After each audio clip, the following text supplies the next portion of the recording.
Hello, everybody. Looks like we've it looks like we have figured out our technical difficulties. We are about ready to begin. Hello, everyone, and welcome back to Tales from the Shattered Lands. I am your dungeon master, Jake, and these are our lovely players. Playing Glimmer is Nico. Hello, Nico. Hello. Apparently, I've got a nice camera set up now. I've put my mic further away from my face. I'm not blasting everybody's ears out, but apparently, I've been punished with bad microphone quality. So we're dealing with it. It's your new character voice. Playing Sir Gwydion is Lily. Hello, everybody. Nice to play with y'all again. We've got Ashrin being played by Quinn. Hi, folks. Can I get some bits? Can I get some poggers in the chat? Thank you so much. We've got Jason playing White Scales.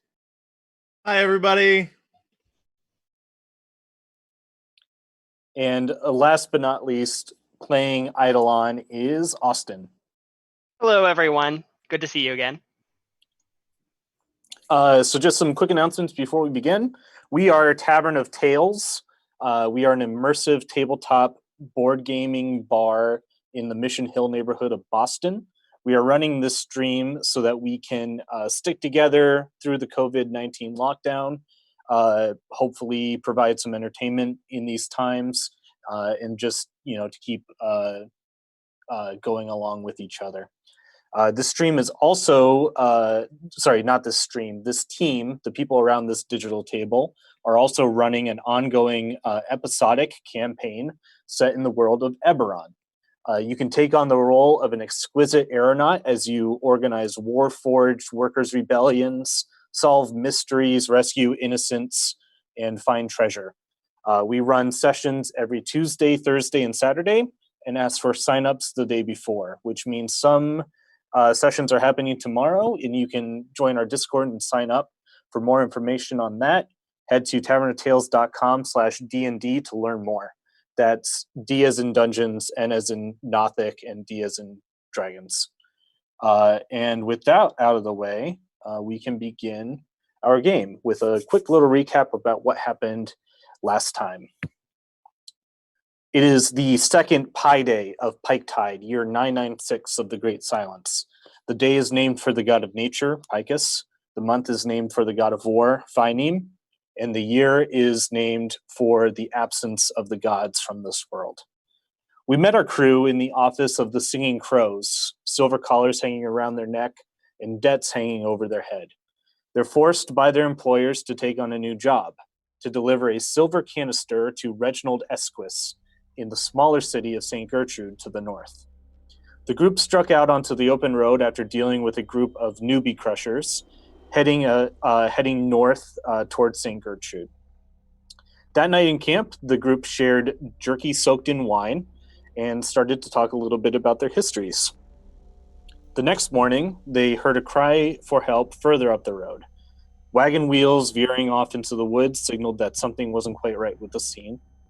So they stocked up to find a halfling merchant had been tied to the wagon wheel of his cart and was being intimidated by a group of men. The prowess of the bandits' leader and a sneak attack from the woods proved quite a challenge for the budding adventurers, and two of their members fell unconscious. Nonetheless, the group narrowly carved out victory, and that's where we joined them, standing over the bodies of decapitated and minced bandits in the forest clearing on the way to St. Gertrude. And let me move my tab over to go back to that scene.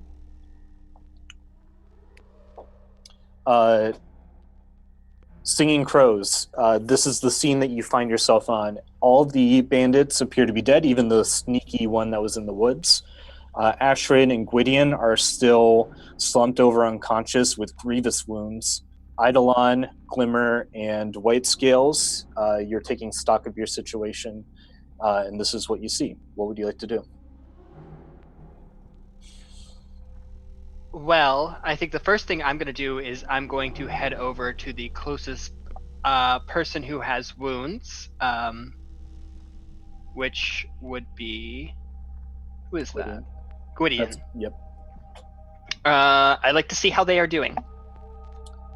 Not good. They are bleeding out through various wounds. They are stable, but unconscious. It'll take them a while to recover without magical help or otherwise. The halfling here he's like restrained, right? He is tied to the wagon wheel, yes. Does he have like a gag or anything? He has gag in. Okay, I'm gonna approach him like I'm sort of. You can tell that I'm sort of a little bit going into like half panic mode, half I've kind of been in a situation like this before and I'm trying to figure it out mode. And I'm gonna approach the halfling very quickly and just say, "Do you have anything that can help these people in your wagon?" Like not even noticing that it has a gag in, and then I'll like sort of realize and untie it. Okay, so you remove the gag from the halfling's mouth, and he kind of spitters and spats and licks his lips. Oh, thank you. Are they all gone? Yes. Do you have anything that can help, please, Urgent? Oh, medicine? In the back. I got some. Where? It's in the back. And Okay. he's like nudging over with his head, like it's in the back. I'm gonna like leap into the back and just start digging through. You find some like distilled alcohols, whiskey, ethanol, anything that could be distilled for consumption or even for medical use. Are there healing potions or anything like? There's not healing potions, but there is like alcohol that you could potentially disinfect wounds with. Okay. And the way I'd rule it is that if you applied it to the wounds, you could heal them 1 HP or maybe revive them. Okay. I'm gonna like pop back up from the cart holding one of the bottles and say, "Do you have anything stronger than this? I mean, not like alcohol. I mean, a potion or something? Anything." No, I just ship alcohol. I don't have any potions. Okay. I'll like vault off the wagon and head towards Ashrin. Hey, buddy, you mind untying me? He says as you walk away from him. I come I'll say, over. "Right, Scales, you're strong." I'm already cutting him free. Okay. All right. I would like to apply some of this alcohol to Ashrin's wounds. You can Can I make get some juice? you can make a medicine check, please. Give Ashrin the juice. Medicine check. Juice. Cool. I get -1 to that. Good. I love that. That's still a 13. Ooh, just enough. Ashrin, you are kind of in a sleepy haze from your wounds. You wake up with a start as like you can feel like a stinging sensation in your cuts, and your eyes open wide. You've got 1 HP only. Can you stand? Oh, I don't know about. Are you throwing up? Yeah, I got hit with a crossbow bolt in the gut, so I did throw up a little bit. And then I kind of like pushed myself up against a tree and kind of get to my feet, but don't look so hot. I'll like lean in close and say like, "Let me help you remove that. I've done it once or twice. Can I try to remove the? Sure, thank you. Can I try to remove the crossbow bolt from her, like with like an alcohol rag ready to like? Yeah, staunch? she just kind of relents and lets you do it. Yeah, with that medicine check, you know that you should probably actually just keep the bolt in there Ah, okay. until someone a little bit more qualified can do it. But you do manage to take some like gauze bandages and rags and wrap it around the bolt and keep it steady. I like look over it a little bit, and then I look in your eyes and I go, sorry, it has to stay for now. I'm sorry. Oh, you've been very helpful, Glimmer. Thanks.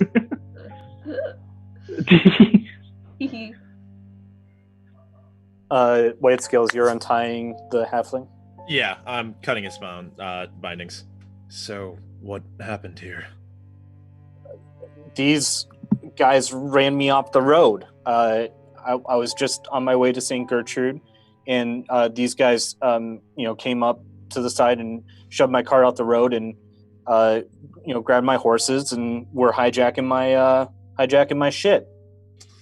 Of course they were. Well, as fate has it, we are actually also on our way to St. Gertrude. We could head the rest of the you way looking together. for work? Are you looking for protection? Well, I sure am now. Well, I believe. Provided we could put the injured ones in the back, that should be doable. Yeah, I could take you guys on for what is it, about 2 more days to St. Gertie. 5 gold per person per day. That sounds doable. All right. Yes. Name's Mickey Three Eyes, by the way, and he extends a hand up to you. I'll gently kind of grab his hand, mine just kind of completely encompassing him. You can call me White Scales. White scales. Is it because of the white scales? That's what they say. Huh? Real cool. Very mysterious. Kind of it'll kind of nervously shift around, and then I'm gonna go check on them and walk over to where the other two are lying. Okay. Mickey begins to pull the barrels that these people were starting to stash into the woods and start rolling them back to the cart. I'd like to assist him in that. Okay. Eidolon hailed Sir Gwydion, right? Say what? Who? Eidolon did help and heal Sir Gwydion. I kind of looked at you, made sure that you were at least alive. Okay, I'm gonna walk over then, noticing Eidolon just sort of blankly staring at the. I shove past you and try to do the same alcohol deal. Mm-hmm. I'm kind of standing over Gwydion. You can go ahead and make your medicine check again, Glimmer. Oops. Oh wait, haha! I'm typing on the Twitch chat. Whoops. Oh, that's a real gamer move of you. Yikes. Ooh, that's a 5. Okay. Yes. Okay. Is Gwydion conscious? No. How bad is? Okay. So I think Ashrin has kind of brought herself to her feet, stabilized by the efforts of Glimmer, and she kind of pulls her spell book out of her pack and starts shuffling around through it, and is reading up on a spell and is about to cast it, and then kind of looks up and sees a tin man and a tiefling standing over this unconscious guy and pouring alcohol over him, and he's not getting up, and it's just okay. That's White Scales, not Eidolon, by the way. Yeah, Mhm. I'm helping. What is Eidolon doing? Helping. I thought Barrel. Eidolon was helping standing Mickey with the overhead. barrels. Yeah. Okay. Yeah, so I would also like to come over and try to do a medicine check Okay. You can go ahead and do that. with the goo. I think I succeeded, but Oh, did you succeed with a 5? No? No. No. I succeeded all of my success. Yeah, you're All your stabilized. death saves, yeah. Yeah, that's enough. You, Ashrin, walk up to Glimmer, and you can see he's gotten a little bit too confident with his ability to heal you, and he's doing it all wrong. So you jump in and help to patch up some of the more grievous slashing wounds that Gwydion has, that you just have crossbow wounds. Gwydion was all cut up by the leader of this group. So you managed to heal those and get the alcohol in. And Gwydion, you gain 1 hit point. Welcome back to the world of the living. I've only done this a few times, but it looks like you're doing a little bit better. Did I kill him? His head is right next to you. He was Excellent. healed. I'm gonna turn to you, Ashton, and say, "You have magic. Do you have any healing?" I don't. Fortunately, not for you. And I would like to cast False Life. So Okay. Oh, is I that only? took out that book I was ruffling through, and I'm just like making some notes on it, and I'm like, oh, it's been a while, and then somatic gesture, and I game a necromantic facsimile of life. It's only on self, right? It's only on self. Yeah. Bing, And bang. then the crossbow bolt falls out. Yep. And it's kind of patched over with like a knitted together like black vine that goes over the wound, and you know it's not going to last forever. That magic is fascinating. Yes, I do. I apologize. I can only do it to the caster, but comes in handy in situations like this. And I'm like, look down at the hole. You still have a bolt in you, bro. No, it fell out when I cast it, but now it's like a black hole. Okay. Sorry, I think it's a D. Yeah.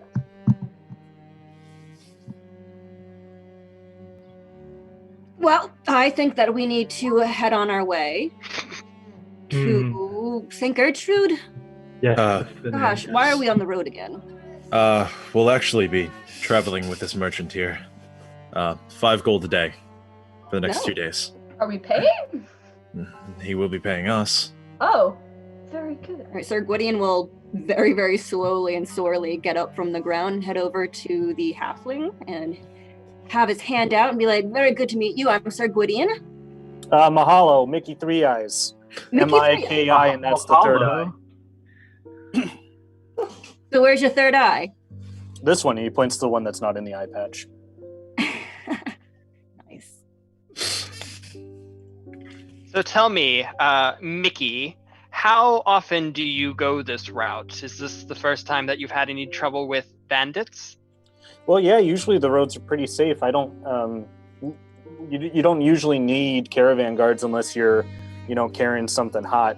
I'm just carrying, booze. They didn't seem that interested in it, though. What did they seem interested in?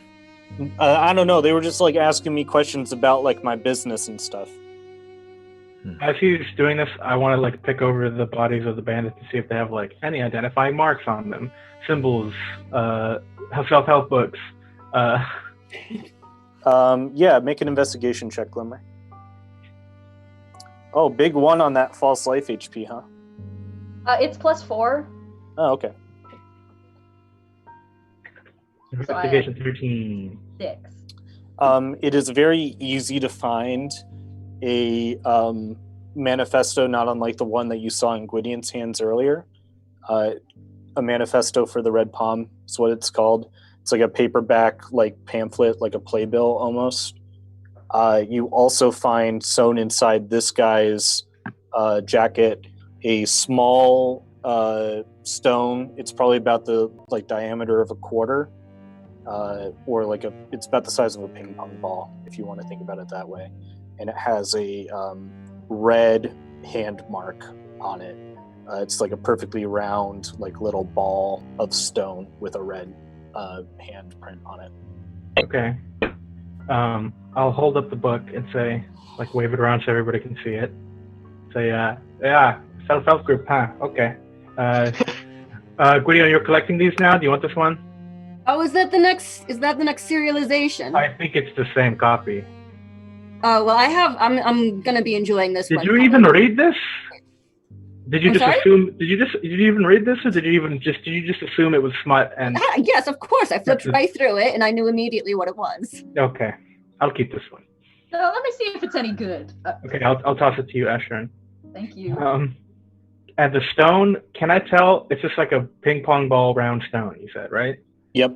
Can I tell if it's magical at all? Just by looking at it, you wouldn't be able to tell, but it's certainly a weird object. Okay. I want to lean to Glimmer and just be like, what does smut mean? Okay. Eidolon, come here.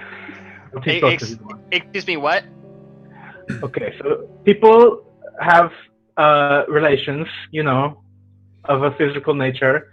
Smut is Can I very fiction, quickly which go is over to the written- halfling and try to talk over their conversation so he can't hear what they're talking about? Just Yeah, talk to him sure. about nothing, just so he can't hear this. Okay. Smut is fiction which is written about these relations so that people who are not currently have them can, get a bit of a taste. I do understand what smut is. I My do skills, understand. you're physical. Do you? I'm not going to say the last. Listen, we got 5 minutes into the second session. Now we're talking about sex again. So. And Eidolon just kind of backs away slowly. Oh. What skills do you? Oh. Okay, you do know. That's good. Yes. Right. Yes. Okay. You're on the same baseline. We'll start there. Okay. Yes. Thank you. I appreciate it. As a part of your investigation as well, Glimmer, this space below you does look a little bit familiar. It's hard to place where it is, but you've seen it before. I'm like talking to the buds about sex, and then I look over and there's a decapitated body next to me, and I'm like, this is a good day. Yep. I would love to keep talking to the halfling merchant and be like, oh yes, and that's this, and this, and oh, they're done. Anyway. Yeah, I'm a bit of a poet. You're a poet? Yeah. Wow. I mean, besides just being an alcohol distributor, that's my dream. I want to be a poet. Do you write any poetry? I dabble in spells, and I've done here and there. Very poetic. Yeah, it's pretty good. Is that why they call you Three Eyes, because you have a third eye of insightful? No, this is the third heart? eye. He points to his good eye that's underneath the eye patch. The other eye, Mickey, M-I-K-I, and then that's the third eye. Very clever. Yeah, Bravo. I think it's pretty poetic. Yeah. Well, you should share some of your stuff sometime, but I can share it right now. I would love to get on the road, and then we could... A pond. Ripples in a pond. Ripples on a rocky road. Fudge ripples. Ice cream. Ice Oh, it's like Jack Kerouac. Do we know what ice cream is? Yeah, I mean, it happens in like some of the bigger cities. It's like a delicacy. Found. Bravo. Yeah, I got tons of stuff like that. If you're traveling with me, you'll hear a lot more. And he hoists another barrel into the wonderful. caravan. Well, I'm gonna go set up in the back. Yeah, sounds good. He goes and gets his horses. Should I do something about these bodies? Just toss them in the woods, I think. I mean, we're already in the woods, but... Excuse me, my good fellow sirs, I have an idea. And with this, Eidolon kind of claps his hands and conjures a giant great axe from himself. Oh, shit. And he goes to the body right next to him and kind of starts chopping. No. It's like... Eidolon. You're getting blood on yourself. This is making it worse. But this is for good decomposition. This is how you... Okay, we don't have to worry about that, though. You don't want to leave any traces behind now, do you? Okay, and but he you're just leaving... takes another swing at the axe. You're leaving traces on yourself right now. Stop! Oh, God. I'm learning so much about you, Eidolon. And we didn't even look for their treasures. We didn't even check see if there's any gold. I'll take out the little stone that I found and be like, I found this. I'll, like, toss it to you, Ashrin. Cool.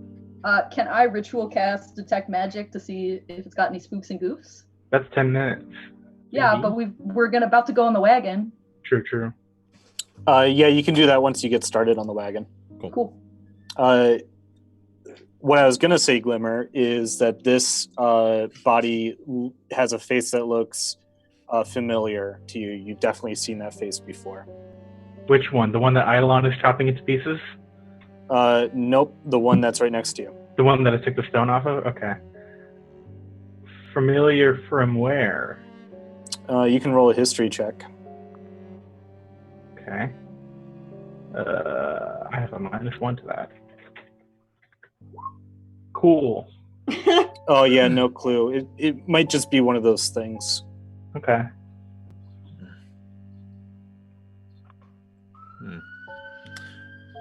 Okay. I will not mention any of that. Okay. Anything else for this scene, or are you guys ready to hit up onto the road? I would like to move the bodies kind of off the little path that we're on, and just kind of yeet them into the woods, and then get on the cart. Okay. Yes, Sir Gwydion will be in the back, probably partaking in some of the whiskey. Yeah, I'll find like a fresh bottle and like lean into the merchant Yes, and and a say, whiskey, yes. can I take one of these as, extra payment? I mean, I can give it to you as payment. What you want extra? Never mind. I'll put it back. I would like to go to Eidolon and be like, friend, I know you're discovering all sorts of new things about humanoid emotions and thoughts and feelings. May I suggest you ride up front and speak to our dear friend Mickey about some of his insights from the heart, and I'll rest in the back. And I want to put my hand on his shoulder and just be like, do that.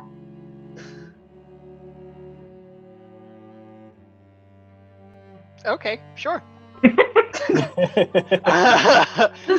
be honest, you could totally dropped out like halfway through of that conversation, and Eidolon has just been, yeah. Glimmer and White Scales, are you riding inside the caravan as well? Is it a closed wagon? It is a closed wagon. It's very cramped. And White Scales is huge, right? Yeah, I would rather not be inside it. Could I ride on top of it? Yeah, you can probably do that. It's like a hard covered wagon. Okay, cool. I'll do that then. Not a lot to hang on to there, so it takes a little bit more strength than you would otherwise, but it's fine. That's fine. And Glimmer, how are you proceeding? I'll just like sword. I can't think of it. I'll sit in the corner of the wagon near some of the alcohol. Okay. I'll like try to find a bottle that looks like mostly empty, or like he wouldn't notice that it was gone, and I'll try to drink it sneakily, sip it sneakily. Okay. Roll a. You know what you probably could do is you could take a bottle and then fill it up with water after you've drank what you've drank. That makes sense? I will do that. Okay. And then strats. that's how the group leaves the situation. Mickey, Three Eyes, chats your ear off through the duration of the trip, which is going to last another 2 days. You'll be on the wagon. You'll set up camp a few times on your way to St. Gertrude. But is there anything that you'd like to do in that time before you reach the city? You wanted to identify that stone, didn't you? Yeah, please. Or detect magic? Yeah. You don't have identify yet. I don't have identify.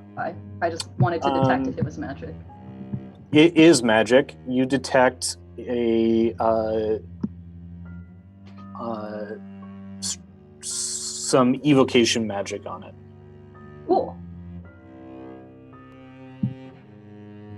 Are you in the back of the wagon too, with me, Ashton? Yeah. Yep. Yeah, I'm there. We're here. And Sir Gwydion as well. Okay. I would tell you guys that. I'd be like, interesting. Evocation magic on a stone for these Does that mean it troubled like young men? Explode or something? However, does it get into the? That's.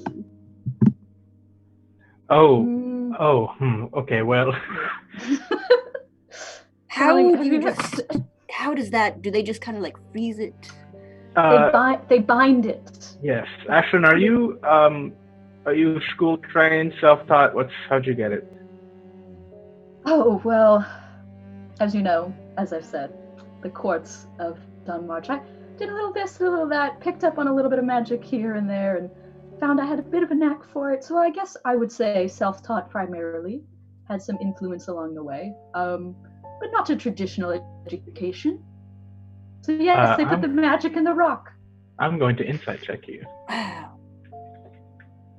So for player versus player insight checks, the way that I'd like to do them is if you are curious about whether or not someone is telling the truth, just ask them, and then the person you're asking, you can invite someone to make an insight check if you'd like. Does that make sense? So Quinn will get control over whether or not I roll. Yes. Okay. So it's Quinn can either tell you a little bit more about what they're thinking or like what you'd be able to pick up on, and then if Quinn wants to invite like you prying into their character secrets, then Quinn can ask for an insight check. Right. So so Glimmer is kind of like scrupulous about what I just said, and so I guess I don't understand from my perspective if what I get to choose if I want Nico to roll. Yeah, you get to choose if you want to invite that failure. Yeah, that's fine. Okay. Would I roll against my persuasion or no?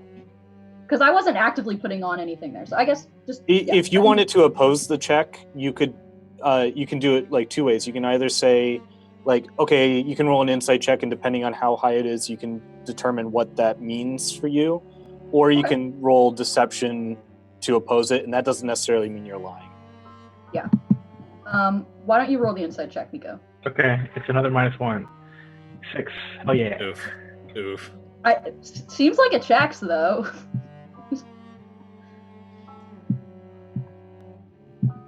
Yeah, I don't know. It seems like the story checks. Okay.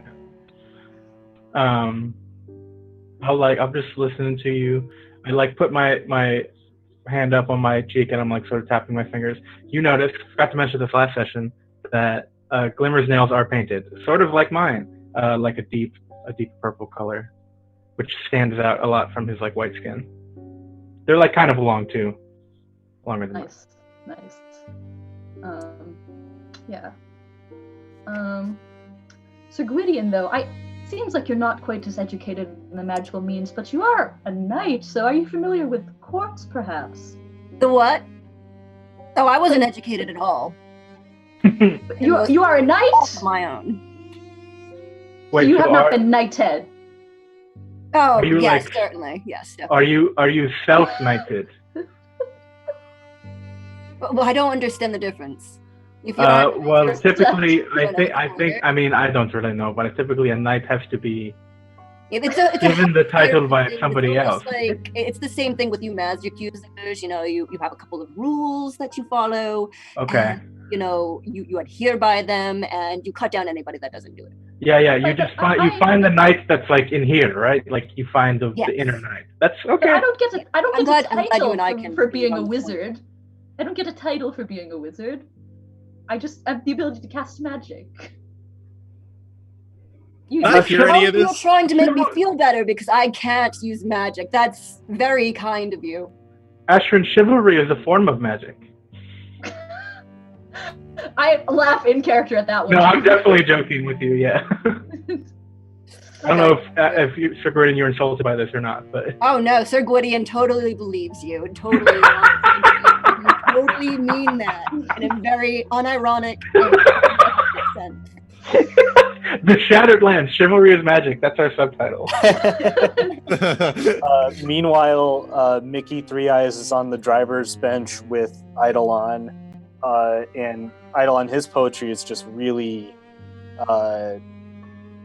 format breaking, doesn't rhyme, doesn't seem to be like about anything. It's mostly just like a random assortment of words, and he keeps on looking at you like this, like, What do you think?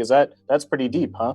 I politely and courteously say, yes, very good poetry. Well, here's another one.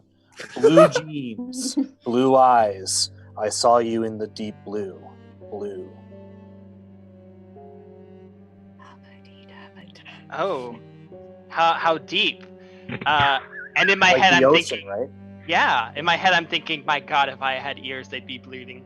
Yeah, Eidolon is going to politely, he's kind of been trained to be polite at all times and civil, and so he's just going to kind of bear these bad poetry, but he's probably heard much worse, and much worse sounds have grazed his hearing abilities. I'm with earshot of all this, right? Yeah, Like I'm right there. you are all in the wagon, so you can all hear each other. Okay, so I can hear what's going on inside the wagon as well as the poetry. Yeah, It's and you like can there's a even front like seat peek your convo and head. a backseat convo. Yeah, you Excellent. can peek your head from like the roof down if you wanted to. Excellent. Cool. I think instead I'll just kind of interject with a green trees, green grass, green everywhere, green. And then I'll look back over at Eidolon as well. That's pretty good. That's pretty good. When I start up my poetry group, can I give you a call? Yes. All right. Yes. What was your name? White Scale. Well, nice to meet you. I'm Mickey Three Eyes. Nice to meet you again, Mickey Three Eyes. Yeah. Well, I feel like I just met you. That's such a beautiful thing. Thank you. Sorry, I feel like that I understand you final seance too. came in very good. And that's how the group continues down the road. Anything else for on the way?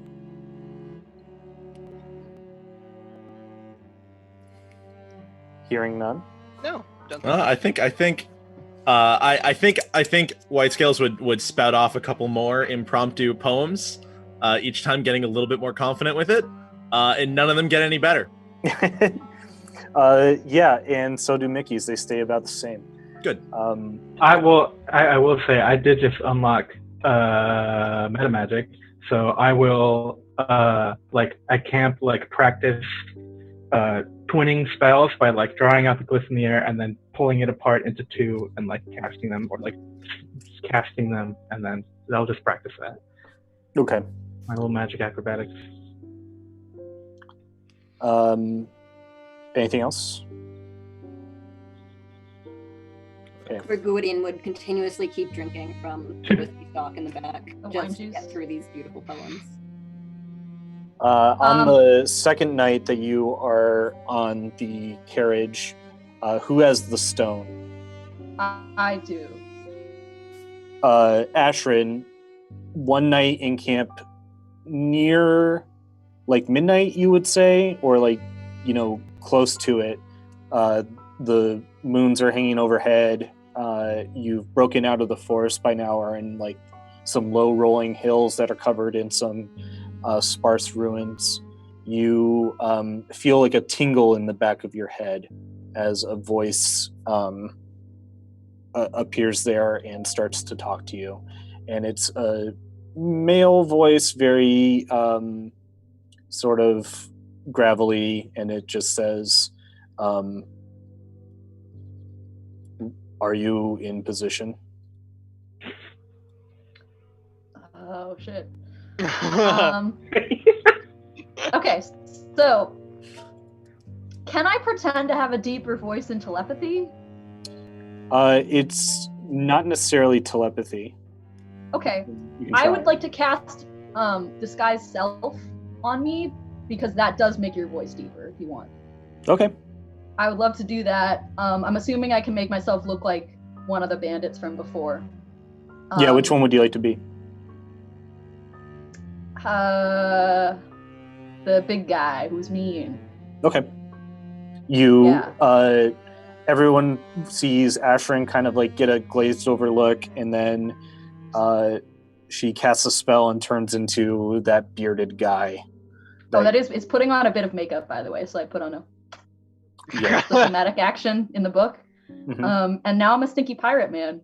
And you Yep. hear me go out loud, there's been a couple of hang-ups. We're not quite in position. And then there's no response. It's just silent after that. Fuck. And then in my regular voice, the pirate goes, well, fuck, that was a waste of a spell slot. Is this just at camp? Yeah. right? Okay. I'll ask you, like, what was that? Oh, it seems like one of these red hand firebrands use these rocks as some sort of communication device. I felt one ping in, and I did my best to play the part, but it seems like they're not buying it. Do sending stones exist in this world? Maybe. Can I do some sort of check to see if something like that exists in the something? You Can I- don't. Yeah, you can roll an Arcana check. Sure. Yeah, I was also gonna ask, can I, like, now that this thing has worked, like, try to figure out if this is something I've ever heard of before, like telepathic shenanigan. Yeah, actually, Ashwin, from your sort of magical training, you would just be able to, No. given this, this is Yeah. probably definitely a sending stone. So their lack of response doesn't necessarily mean that you were like caught out. It just can't reply more than once. So Ashrin knows what a sending stone is. Quinn kind of knows, but I don't know the rules other than it's like a walkie-talkie. It lets you cast sending between the two stones once a day. Yeah, so Once a day? it's a 25-word message, one way and then the other way, once a day. Yeah. Yep. Okay. So you were contacted on that funny little stone? Presumably. I would like to look out across the camp and maybe keep a watch tonight. Okay, you guys like to set a watch that night? Yes. Okay. Nothing else really happens with it, and the group of you can trade off with Eidolon or help Eidolon keep the watch during the night. Nothing appears to be amiss throughout that night.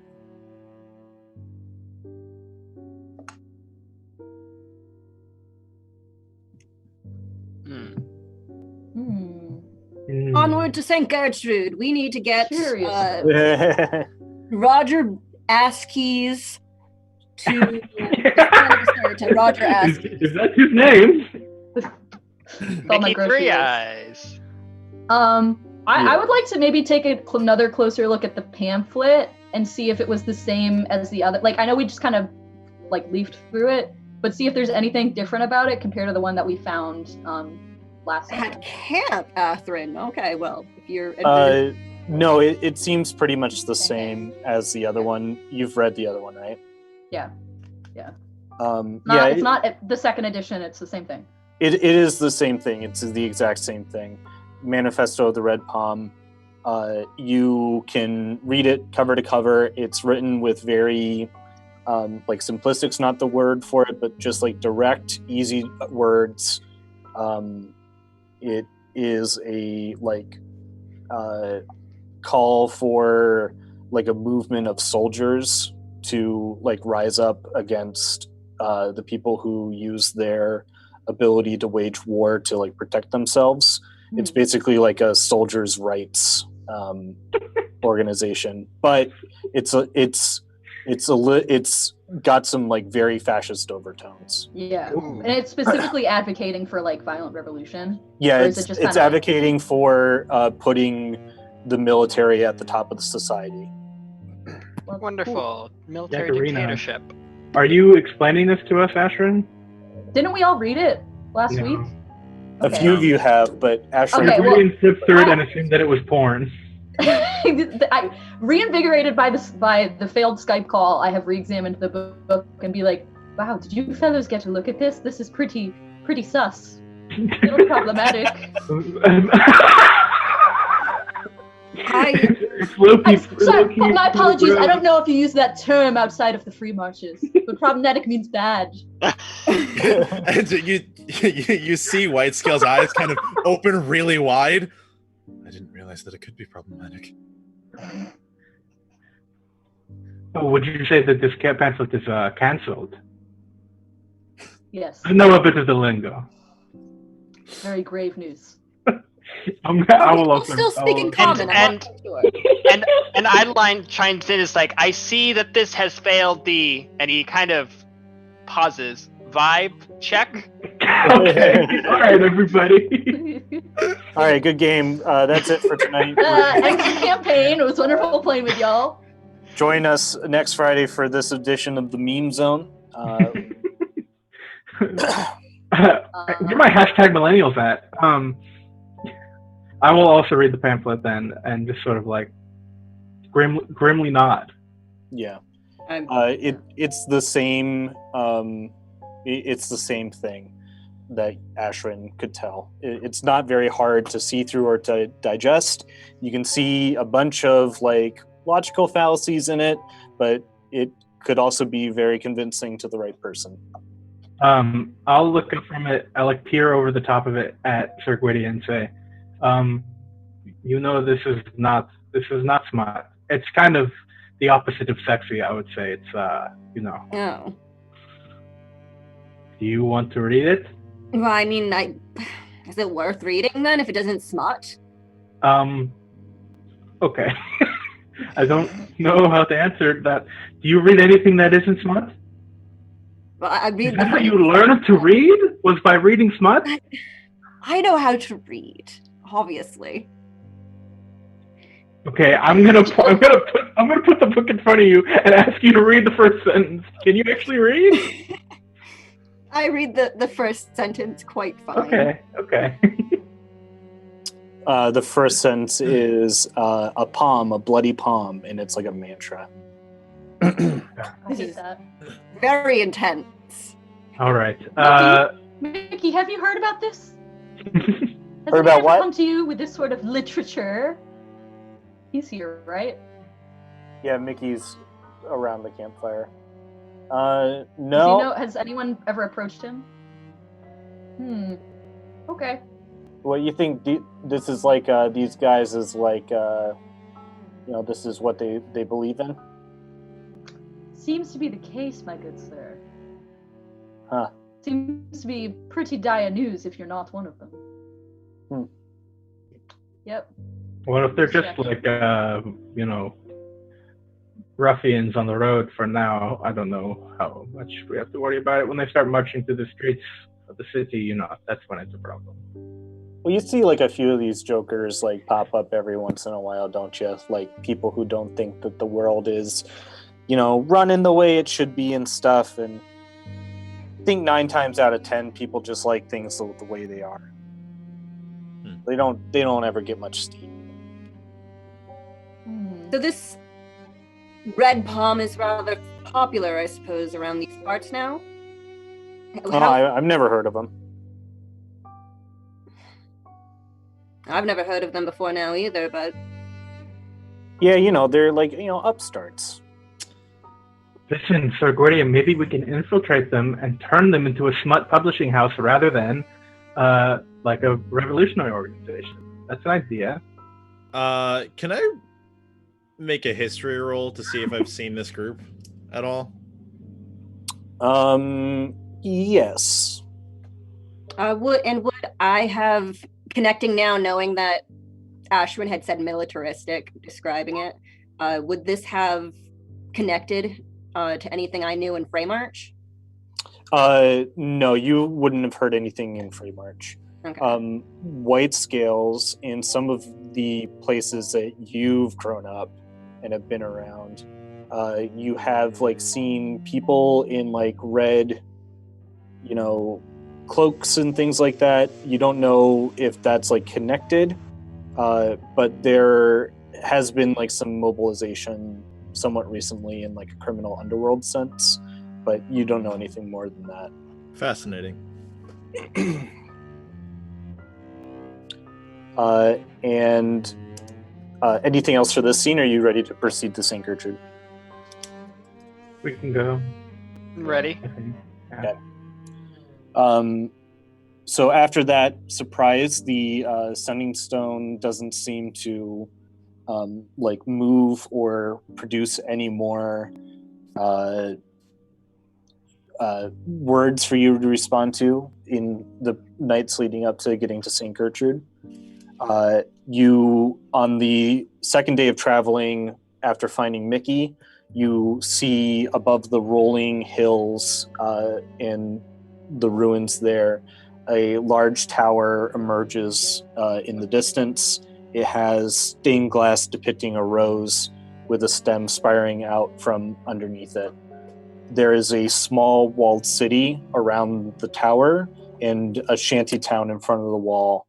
The area around here, while covered in ruins, is also covered in rolling farmlands.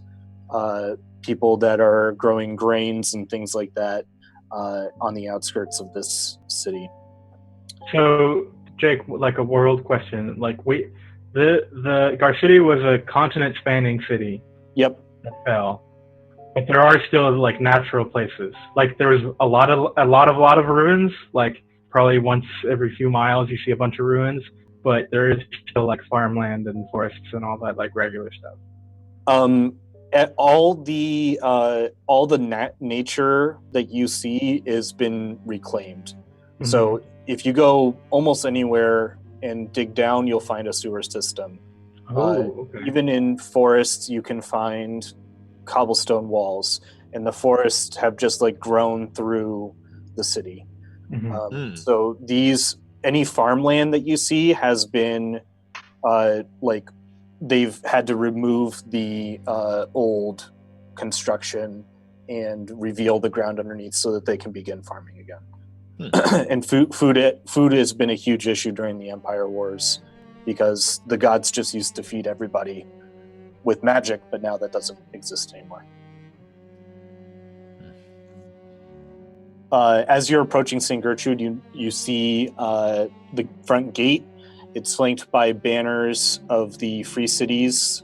The symbol is a seven-spoked golden wheel on a field of Carolina blue, and in the hub is a set of white feet, which is the symbol of St. Gertrude. A man in leather armor leans lazily against his pike at the city gates, talking to some people in black robes and white masks that you recognize as the same sort of people that were around the gates of Southport. As you approach the front gates with Mickey, that man with the pike leans off of it and gives you a wave. Hey, welcome to St. Gertrude. Oh, wowie, another caravan. Yes, we have come to deliver goods. Is this your operation? It is my friend's right here. And he kind of gestures to Mickey. Well, Eidolon, it really means a lot that you consider me your friend. Thank you. Yes. Thank you. I'm so glad you see it that way. Jake, you're the king of special merchants. Or a special merchant or two. King of funny guys. It's a lovely He's a lovely man. Yeah. This is my caravan. I'm delivering some booze to the city. These are my caravan guards. And the man in the leather armor gives a nod and says, "Well, all right. Well, I just need to get the Sons of Heliodor here to check your gums, make sure you're all set. So you could just give me one of these, like a." It's for the OnlyFans stream. I gotta make that joke every time. It actually says damaged. Yeah. It says damage on Ashton's list. It says like Daddy's baby on the inside of my list. Girl pride. The people in the white masks kind of walk up to all of you, and they have leather gloves that they kind of pull your cheeks apart and like check your gums and see if you don't have any like blackness showing there. What do they do with me? They I guess you open your visor. Yeah. They like I would like just a little guy in there. If it looks like it's gonna be a problem, I'd just be like, excuse me, this is our animated armored guard construct who's accompanying us. He has no guns. They don't say a word. They just kind of nod.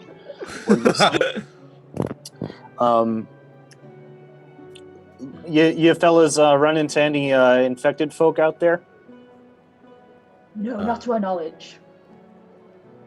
All right. The people in the white masks give him a little nod, and he says, "Well, you check out. You can go on and head in. pull your cart around into the center of town. You guys singing crows? Yeah. Oh, how could you tell? It's the silver shackle that they put around your neck. It's kind of hard to not Clever. notice. Oh, do you know what it does? Because we don't. What the shackle? These guys Yes. know. What? Has I the bet follower ask. told you what? Do they explode? I mean, we'd really love to know. Well, I bet they itch like a son of a gun, huh? Okay, you Yes, don't know. have quite no idea. actually. It's fine. They're I thought you can't itch. You are correct. That's okay. Well, anyway, welcome to St. Gertie. Enjoy your stay. The field office for your little group is down Ash Street and 2 blocks down. You can't miss it. Just take a left at the feet. He welcomes you into the city. God, I'll never get used to that sort of invasion of privacy. It's disgusting looking at our gums like that. I think maybe I should get a tattoo on the inside of my lips that says like, keep staring, or like something funny, something a little moody. I feel like No. not diseased would be a good one. Yeah. Not damaged. Maybe like diseased and proud. I don't know. The walled city of St. Gertrude is small and quaint. Besides the tower, no buildings within the wall exceed 2 stories.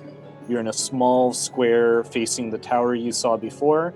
In the center of this square is a plinth with 2 massive white feet standing in the center that look like it used to be part of a bigger statue but has since crumbled. And in brass letters, it says St. Gertrude on the front. That's why it's called St. Gertrude. There's a small iron door in the front that's being flanked by guards. Now, what's a plinth? It's like that trapezoid thing that statues stand on. Great. Ah. So we're supposed to deliver these. Is we're Roger supposed to deliver asking? the capsule? The capsule. Oh wait, to- He's on north. He's in the north end of St. Gertrude, I think. let's take care of our dear friend Mickey first and get our. Oh, yes. Oh, you think I'm your friend too? Yes. We're dear friends. That's great. That's good. It's good to have friends. You guys need that payment, huh? I had almost forgotten. Because we're Now such that good you friends, mention it. but Mickey always takes care of his friends. So here you go. And he fishes out. It's 2 days you were traveling with him, so everyone gets 10 gold. Yay. And Money. I'm going to be in town for about 3 days here until I can get the new shipment and get offload all this stuff. So if you guys are heading back south, I'd love to travel with you again. Now we don't know just yet, but if we are, we will reach out to you. Okay. Well, not if I see you first. True. Thank you for teaching me about poetry. I appreciate it a lot. And I appreciate you, White Scales. You're gonna be a real good poet someday. I appreciate that, sir. He cups your dragonborn muzzle in his hand and looks very deeply into your eyes and gives you. Whoa! Ooh. All right. Well, don't do anything I wouldn't do. Yes. I suppose we'll try not to. And Mickey peels away and joins a sort of traveling merchant wagon train that's kind of off to the side in the square. Well, I think he was a very nice young man. Yes. I don't know if we can work with him again though. Me and Gwydion we took a bit of the stock. It was absolutely delicious and worth every It cent. was nice. Yes. We should definitely meet him again. Oh well, if he notices, he might not want to. Okay. Just how I much think you can stock forgive did you him. take? Just a What if I bottle wrote him some over poetry? the 2 days. Just a bottle. Okay, I'm not worried about that yet. Anyway, let's go to our head off. We're supposed to find the the crow's office, not like the guy, right? You were supposed to deliver the canister to Reginald, who is the head steward Of the crows or of the town? of the town. Okay, so I guess we shouldn't look for him at the crow's place. We should go look for, like, No. the castle. The tower? You want to try the tower? Whenever I go to a strange town, I usually go to the tallest building first. That's not a bad way to do it. It's usually the landmark. Usually some good stuff there. Let's go! Whee! The group heads through the square of St. Gertrude. It's a nice, mild temperature, early summer day. You head towards the Duke's Tower, which is by far the tallest structure for miles. Two large wooden doors open to reveal an interior that is covered in beautiful frescoes depicting a beautiful woman talking to various people, sitting at tables between two angry-looking people, interposing herself between a cowering man and a man with two faces swinging weapons at them, just all across the walls. The interior of the tower is a mess of activity.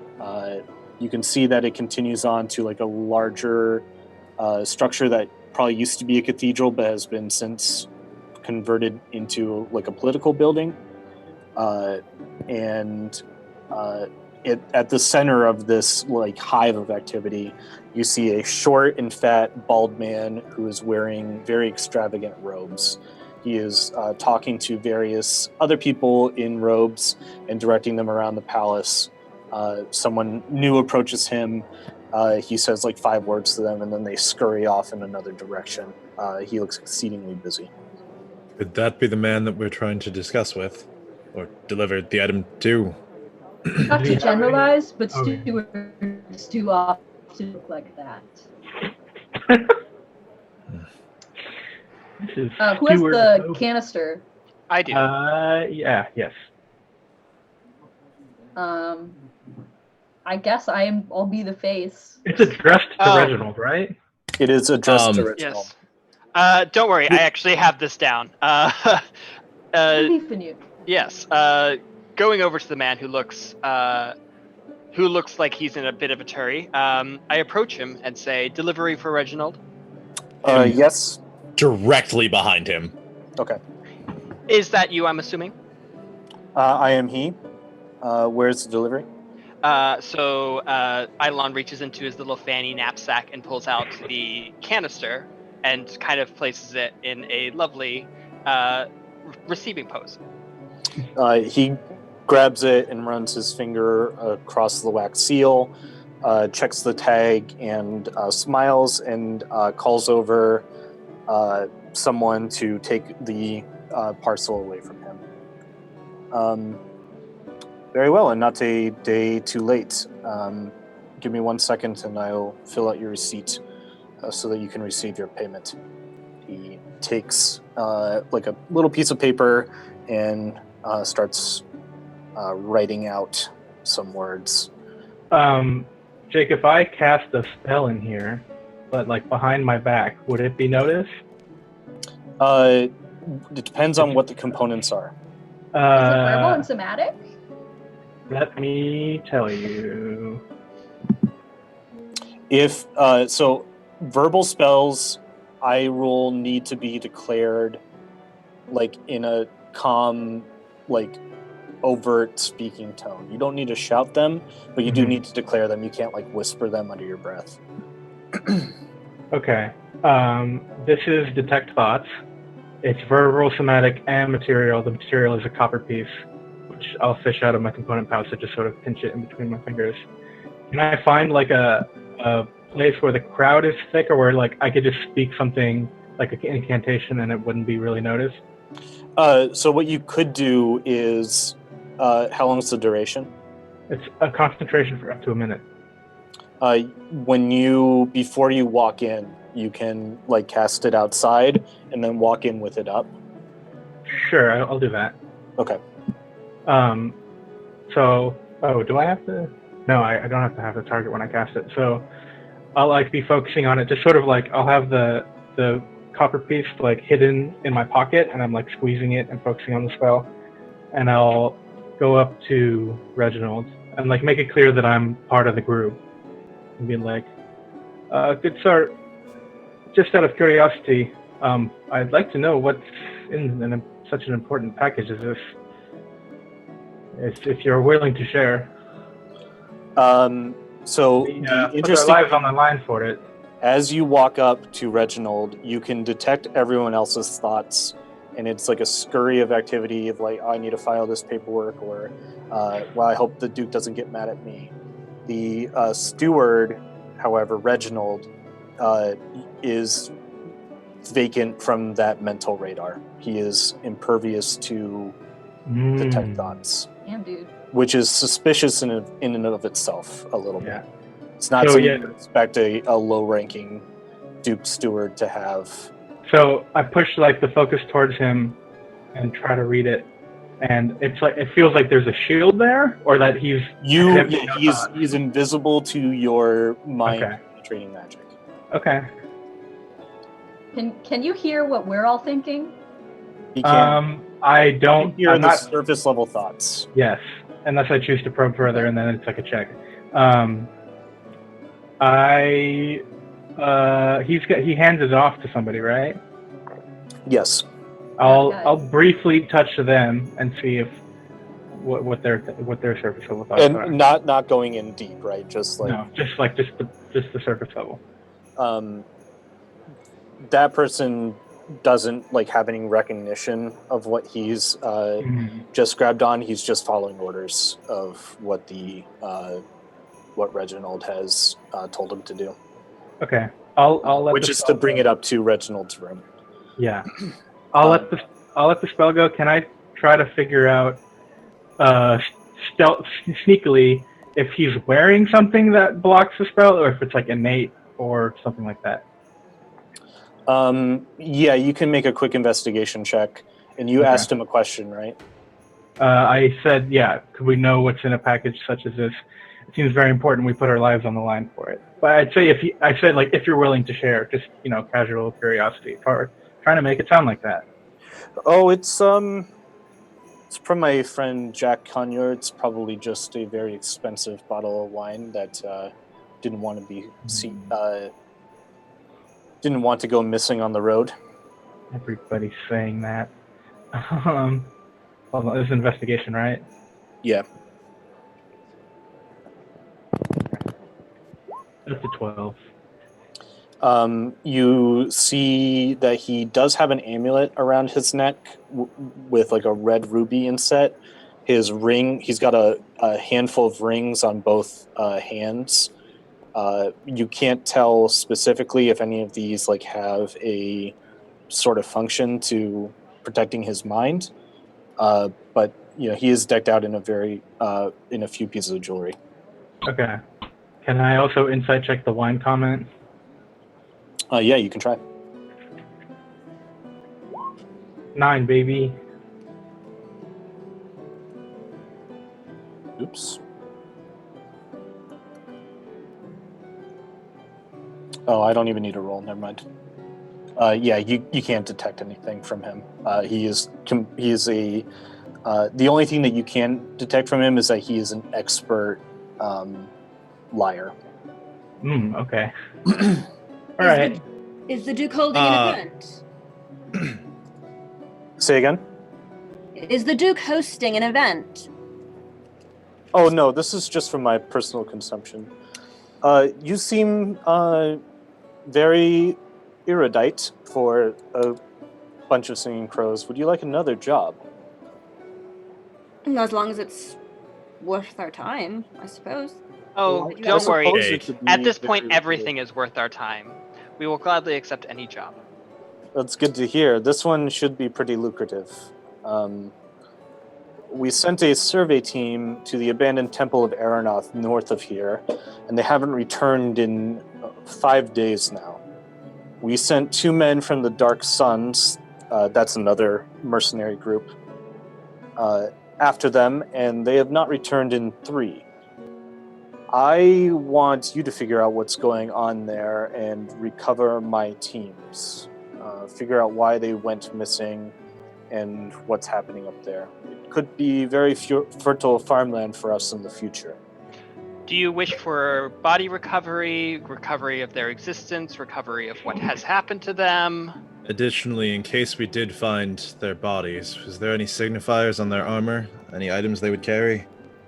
The survey team will be recognizable from their equipment, plumb lines and things like that. There were 3 of them, led by Tormaz Green Thumb, which is a gnome with ostentatious green hair. You can't miss her. The Dark Sons, there were 3 of them, 2 twins, and then another, I can't place his face, but they all had those silver armbands that lets you know that they are Dark Sons.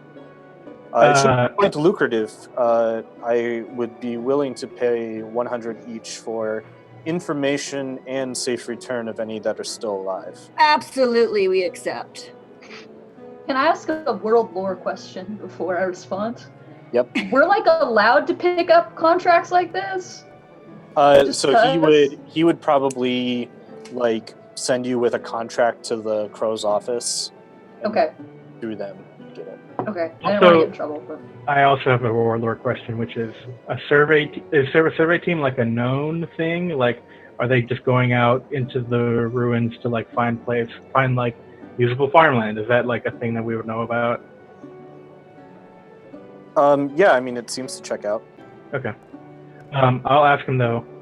They went missing. Do you know what kind of threats would be out there? No. That's why we sent out the survey team, and that's why we sent the mercenaries after them. So and that's why you're sending us.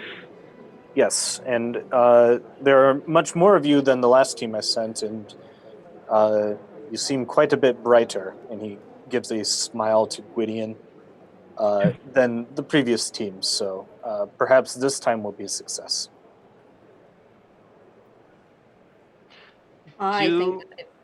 Yes. Do you have any sort of map marking as to where this location is? Yes, I can give you the map. Hold on. And then he also fills out a contract and marks off a set of coordinates. If you bring this to your office, I'm sure you can plot it on the map and figure it out. It's not even a day's travel north of here. It's in an abandoned temple. You can't miss it. There's a large plaza there that would be great for a lot of farmland, would feed a lot of people. Oh. Sounds easy enough. I see a problem. He hands the contract over to you, to whoever wants to take it. Oh, so I will take it. Eidolon will take it then. Yep. I will also take the receipt from the canister as well. Yep.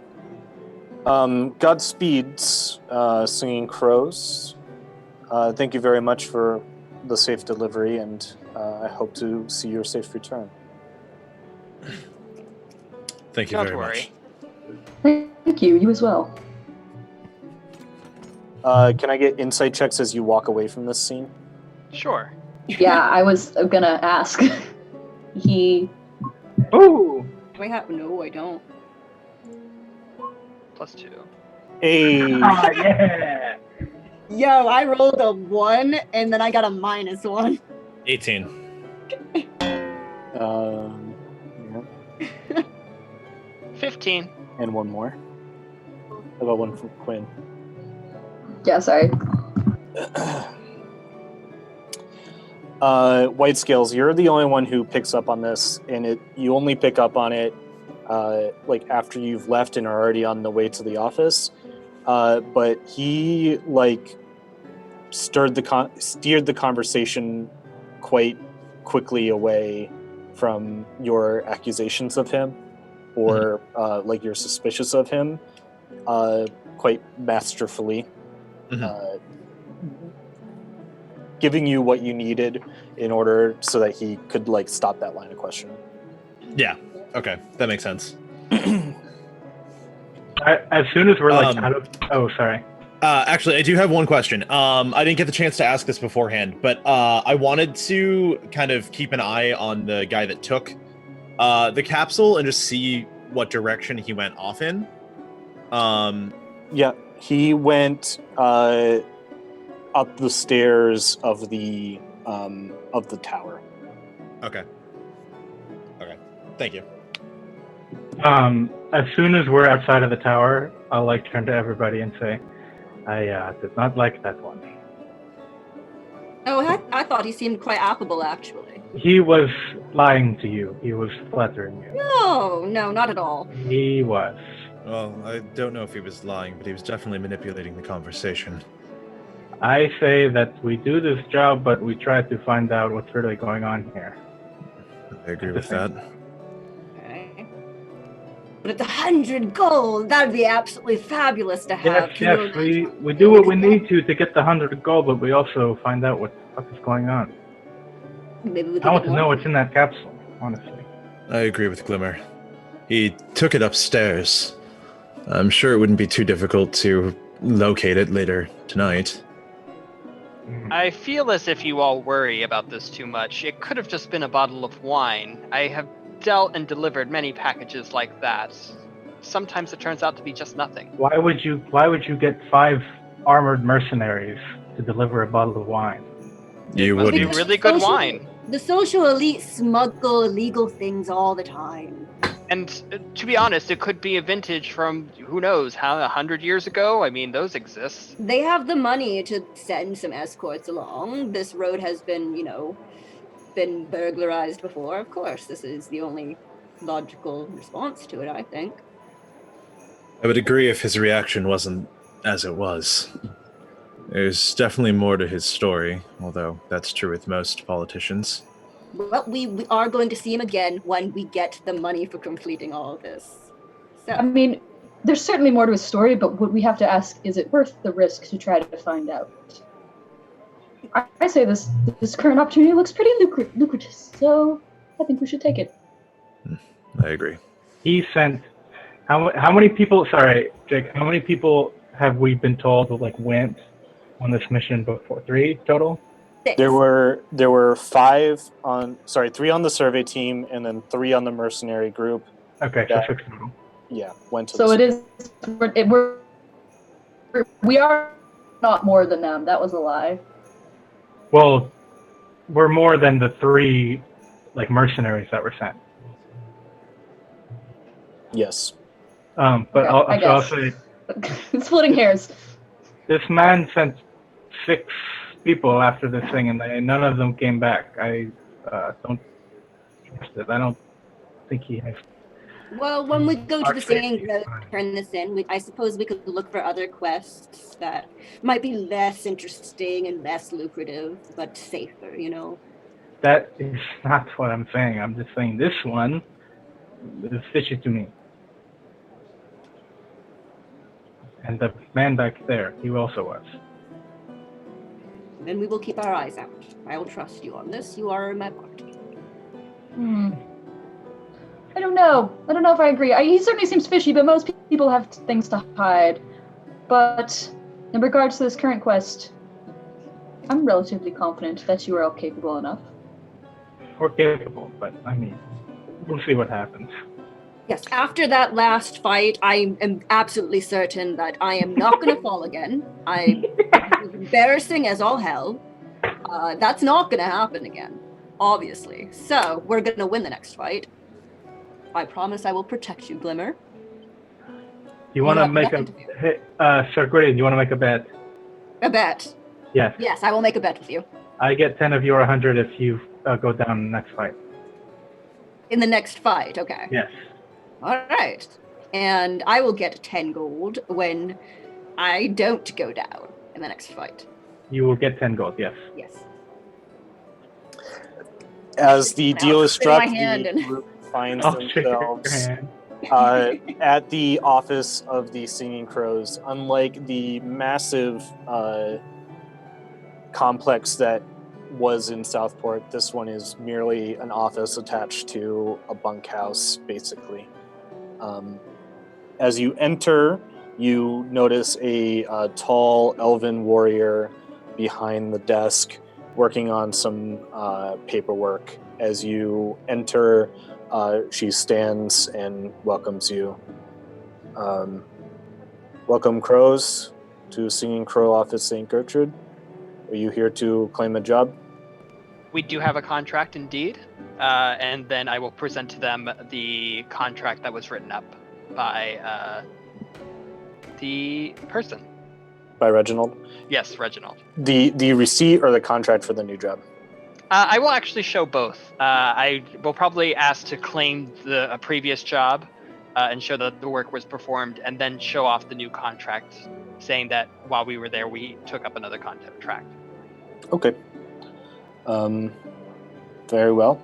She takes the receipt and stamps it with some things, folds it up, and puts it in like a cubby hole behind her. I will send word to the main offices in Rainmere that the money from this job is to be added to your accounts. And then she takes the other contract and kind of looks over it. Wow, 500 total. That is a pretty good sum of money for a couple rat catchers. It seems that we have moved up from rat catching, and now we're into search and recovery. Or flattered that word of us has traveled here already. The guys, Reginald, the steward was named Reginald what again? Esquis. Esquis. Let's say, the steward, Esquis, has he given other crows jobs before? No, he previously worked with the Dark Suns, I believe, on a mission north of here. I think that's part of all of this. I just want to know if it seems like the jobs he's given people have gone wrong. So I just want to know what to expect. The world is a dangerous place. Yeah. That's why we're in. You want to take this job? Yes. Absolutely, yes. Okay. Well, we'll take our cut of it, 20 off the top from each of your payments. So it should leave you with a nice 400 left over. Mm-hmm. She works with the stamps, signs it, and seals it.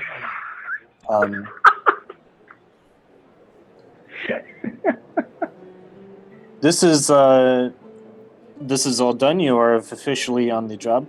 Do you need any outfitting help or help with directions? Well, I wondered, what was your name again? Oh, I am Officer Freya. Sir Freya, it's a lovely name, by the way. Officer Freya. Officer Freya, sorry. Officer Freya, is there any possibility maybe that we could maybe have a smaller percentage of that cut? You know, just kind of, because this is going to be the first big thing, and you know, every little gold cent will help us be more lucrative towards the Singing Crows. You want to take... Sir Gwydion, I believe your heart is you're asking in the wrong way. We want a larger percent of the cut. What she said. You want... And I'll wink. Before she can hop on that, I'm like... I actually have a question here. Is this like a service fee, or is this a cut that's going directly to our debts? No, this is for them. The service. All the money you earn goes to your debt, and then they take a little bit off the top, too. Okay. So you're never really meant to escape from the Singing Crows. Yeah. You always come up with a way to like keep you in their books. So it's a total scam. Yeah. There's a choice. I could try to waive the fee, but it might incur a further penalty down the line.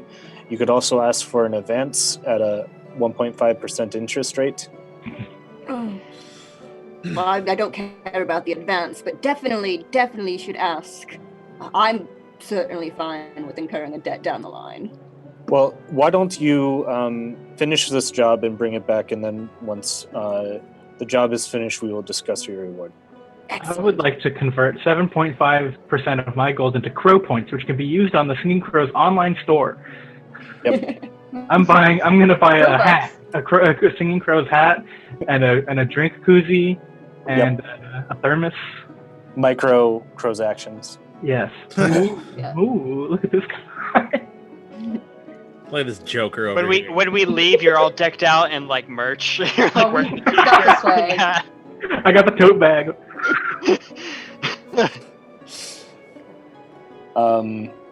I got the cooler. You are in the office of the Singing Crows discussing the job. Officer Freya takes you to like a map and shows you a map of the nearby area and where the temple is. It's about a day's trip. If you left now, it's currently like late afternoon. You'd get there at like sunset, or you could like wait until the next day. Do the crows We should provide do free it lodgings? absolutely now. Absolutely now. Are you kidding Yes. me? Can we like I mean, stay what in the better time to- bunkhouse? I would actually rather get this done sooner rather than later as well. They might still be alive if we head now. We I could do actually agree with that, yeah. We could you could stay in the bunkhouse if you want, but it's the standard room and board fee paid on top of your debt, of course. All right, so we're leaving now. Good, thank Yep. you. Thank Okay. She speaks with no soul as she wishes you farewell. Anything else Lovely day. for Officer Freya? Nah. Nope. Trust like that. So you're back onto the streets of St. Gertrude. What would you like to do? I'll say to everybody, like, I'm starting to think maybe the caravan guarding life is a bit more, I don't know, free? Am I even saying that? I don't know. Maybe we should sell apples like that guy in Southport. I personally want my debt paid off, and if that means I have to do menial task jobs until that happens, so be it. I just really want money. I would like to take the fastest route to get this debt paid off as well. Sir Gordon, you still understand, correct, that the money you're earning is not going to you, or if you take it, then you're still in debt. We could die any day on this job. So having and spending the money immediately is only the wisest decision in this case. Okay. Some of us already have almost died on this job. Including you, Sir Gordon, yes. Well, I wouldn't guess, die. seize the day. That's nice. YOLO, as they say. So you guys are heading to the temple, or would you like to do anything else in St. Gertrude? We need any potions? Potions of healing, health? Oh, we should get some potions of healing. Do we have the money for that? I think if we pool all of our money, we could buy one. I have Yeah, like they 14 cost- gold. You can get a basic healing potion for 50. Cool. Do we want to pool our money for the one? Who gets to hold the one potion? We all can take one sip of it to get half a hit And- point. Heal a D2 of damage. No, I think we just gotta fuck it. We should get one. We should get one because we have no way to heal. I can heal me. Yeah, that's great. And you're out of the sip. You have nothing to worry about. I'm the only person who's probably going to be dead. Listen, I'm gonna Glimmer, all you have dead. to do is not get hit. And as long as there's no halflings scrambling around in the darkness, then it's not a problem. Okay? All of us will eventually get hit. It can't be stopped. You can do I'm things to twice stop it, but Scales, we you're will not all of us scared, get are hit. you? Me? No. You're not scared. You don't need any healing or anything of the such. I'm Eidolon, pretty you're a confident in my tin can of abilities. metal. Wow, that's the best compliment I've had in forever. You are the sturdiest tin can I have ever met. I'm actually very, very impressed. Is I it think true he's that like you're a- made of tin? No, it's steel. Yeah, it's a steel can. That's what I thought. Alright, so we've established that getting out of this debt is going to take a very long time unless a miracle occurs. So we should not be spending money on frivolous things such as health potions. Let's go. Okay, I'm a little more concerned about dying in the process of getting the debt paid than taking a bit longer to get the debt paid. We're about to make 100 gold each. Or, okay, wait. And then we can buy health potions! Well, all right. I will 80 give gold each. Glimmer, I will give you 10 of the gold that I have left for you to buy a health potion for yourself. Okay, I have 20 now. I need 30. Oh, and this is More. how she gets out of the debt. The bet. I might recommend instead of using your money, it might be easier just to steal one. I'd be willing to try that. I've stolen Okay. things before, but So I will have We may no be- part of this. we may be coming back to this town.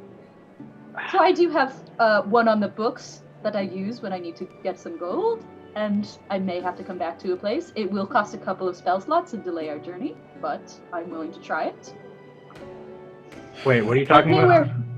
I've got a grift. If we needed money Oh. for healing potions. And we I'm will hear intrigued. that grift. We will hear that grift after our break. We will be taking a 15-minute break now as the group decides what they are about to be doing. We will be back here at 8:05 to begin again. Thank you very much for tuning in, and we'll see you then. Nice.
Welcome back. Earlier tonight, the crew of the Singing Crows got to know a man named Mickey Three Eyes and agreed to escort him north to St. Gertrude, whereupon they successfully made their delivery to Reginald Esquis, a man that they are not too sure about. He seems sort of manipulative and is they're not quite too happy that they have delivered the thing that they were just tasked to deliver to him.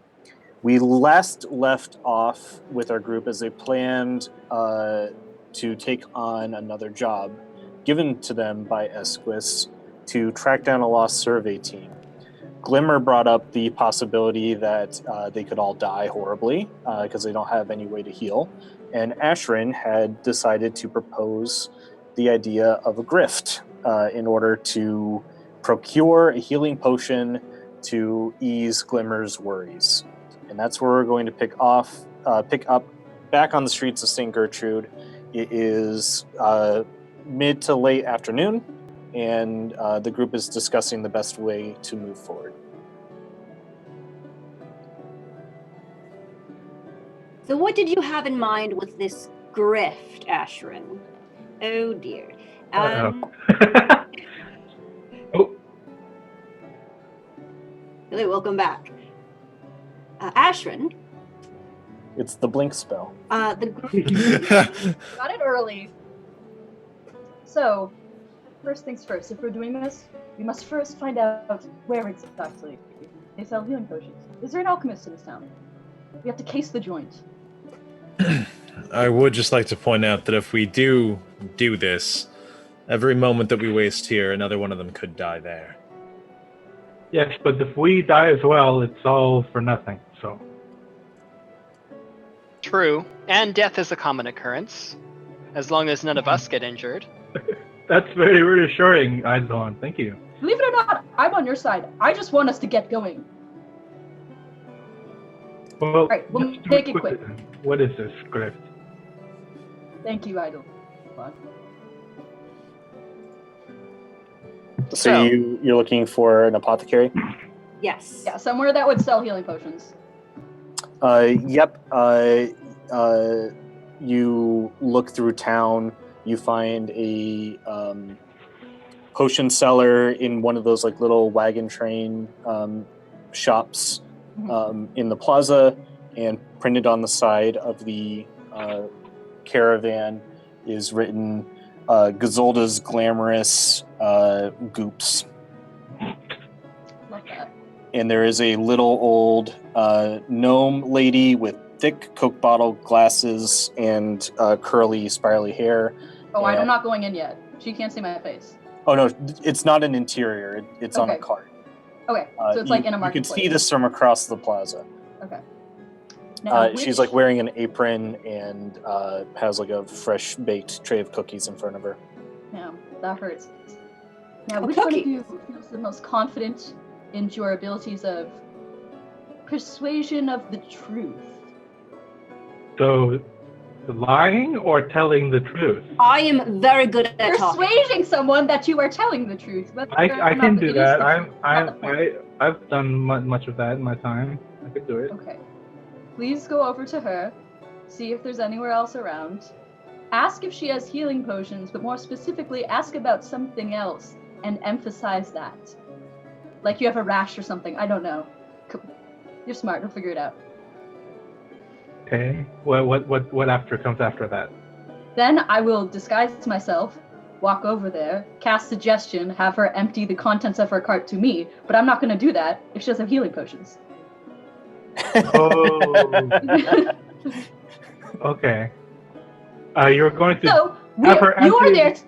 You're going to have her. You are there to figure out if she has healing potions, Yeah. and then I will go over there as someone she can never find again because it's not a real face, and then she will give the healing potions to us, and then we will leave. So, Jake, can Eidolon start walking over? Because he gets the plan, but he's just really tired of waiting for it. I want to like no clink clink no. We can go together. The two, Glimmer and Eidolon, push each other off of each other as they approach the little old gnome lady. I'm good. Effort to be the first person to lie. Wait, hold on. We're crossing the plaza. Can I be like, Eidolon, please let me handle it? No. So Eidolon keeps walking, and he lovingly approaches the woman. It's like, "Excuse me, fair patron of apothecaries.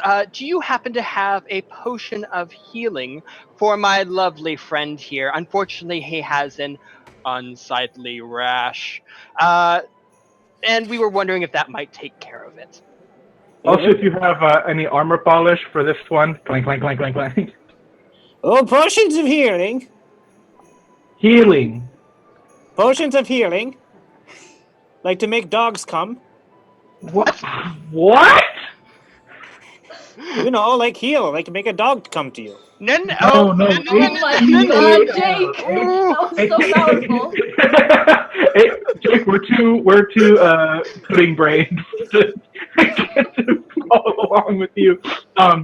HEAL, healing.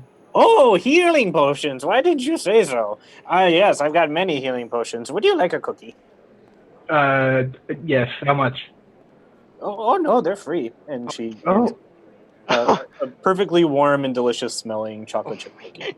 okay. Can't I'll take a cookie. Here you go, young man. And she kind of rubs it up against Eidolon's armor too. Thank you, but I feel like this is going to be much more helpful for my Put friend. it in the helmet. Put it in the helmet, and you'll smell like cookie. Well, like burning chocolate chip cookies. I don't think I want that. So Is this here just you a are. cart out in the open? Yep. Yes. Cool. Fascinating. So how much, my fair potion seller, are you selling these potions for? Potion seller. 50. Your strongest potions. 50.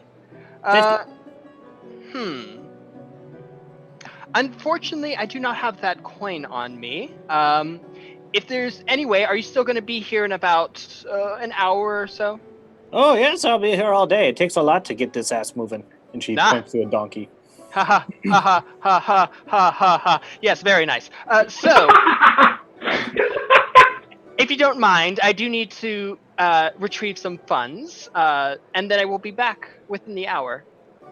Oh, okay, hurry back now. Absolutely.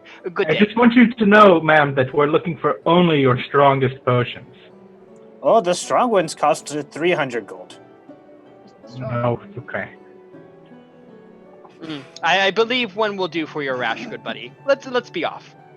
Oh, ta now. All right. Once we're out of earshot, I'm gonna say to Eidolon, like, can you even use a potion of healing on a rash? Do you know what you're talking about? No, but like we Do can't. you know? How do you know what a rash is? You're a shoot. I've been around the block, as many people say. So we can't steal from this woman. Decision is made. We're doing it. We need to buy. But she gave. I said that we're out of earshot. But she gave us a cookie. Like we can't do this to her. It's a 50 gold worth potion. It's one. She has said she had 300 gold worth once. She's really fine. She's giving away cookies for free. I don't think she's struggling. Well, in that good case, cookie, by the way. I will find you outside of the city gates. You do your delinquentness, and I will not hear of this. Fuck you. Okay. Yes, I'm looking for Ashran to see, or I guess I'm not looking for Ashran because they're going to be disguised. But well, I'm not in disguise yet. I'm waiting for you guys to come back so I can ask you about what happened. Yeah, you the rest of you are in like some alley somewhere visible to the situation.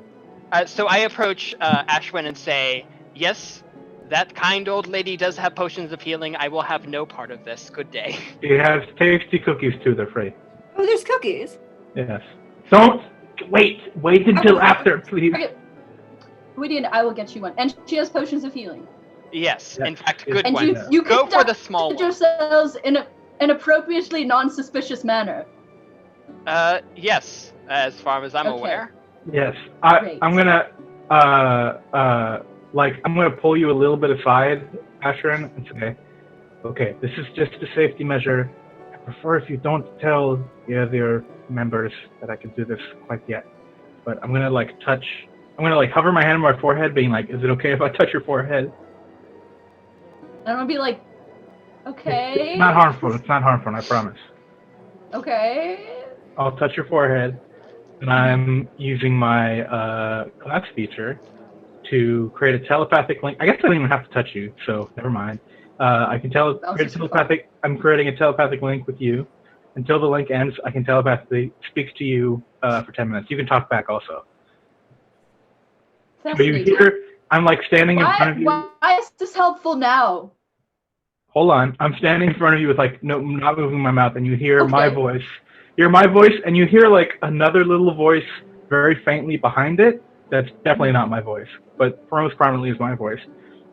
And I'm Hello. I'm not upset by that. I'm saying we can talk with our minds like this. So if anything goes wrong, let us know, and we'll leap in to help you. I appreciate the thought, but I can handle it. But meet me by the front gates just in case. Just a safety measure, okay? Yes. Great.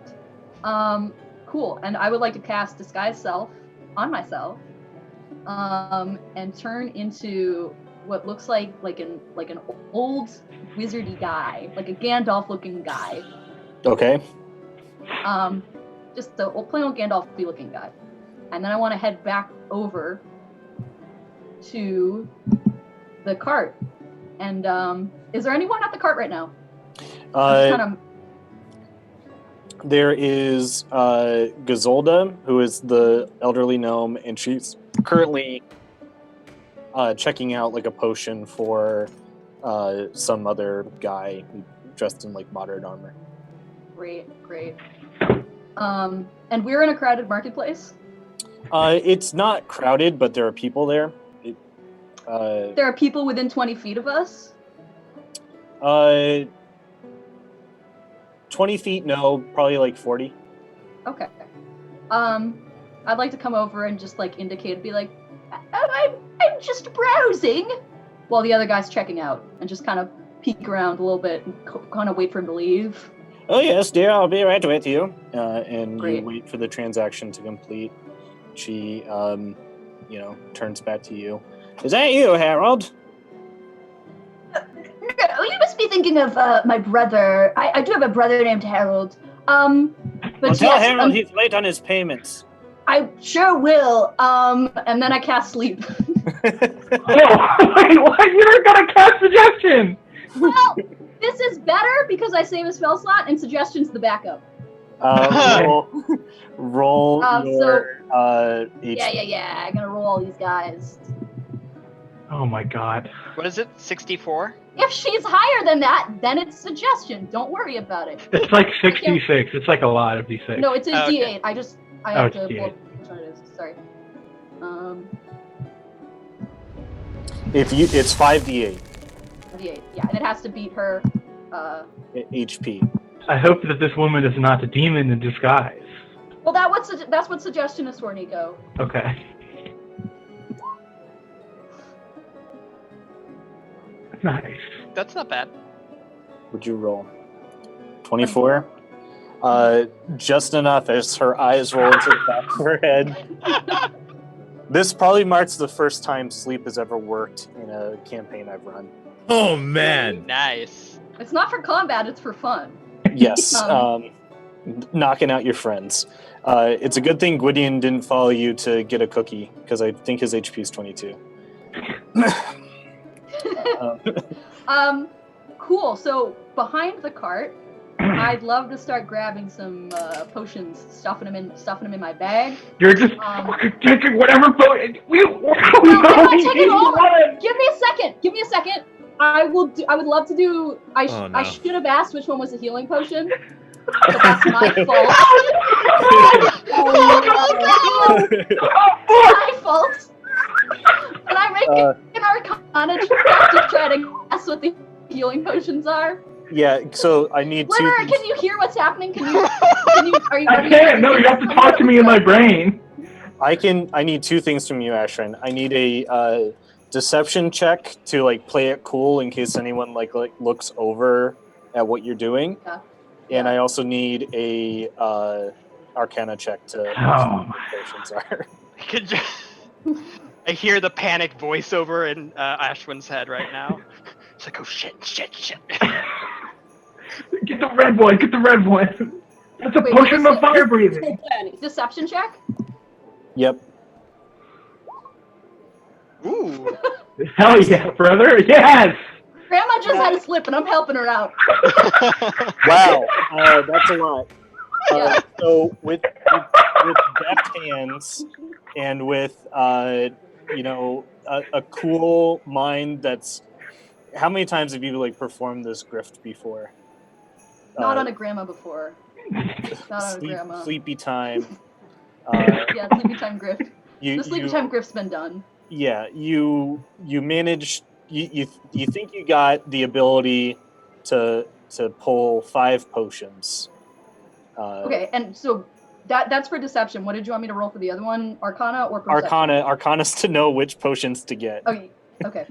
So you're getting 5 potions. No. Oh man, Hold on. have fun with it. Please ask me. Please ask me. I did. You didn't respond. Oh, okay. You did. Okay. I did ask. I didn't know if you were in range. I don't know how far the range is.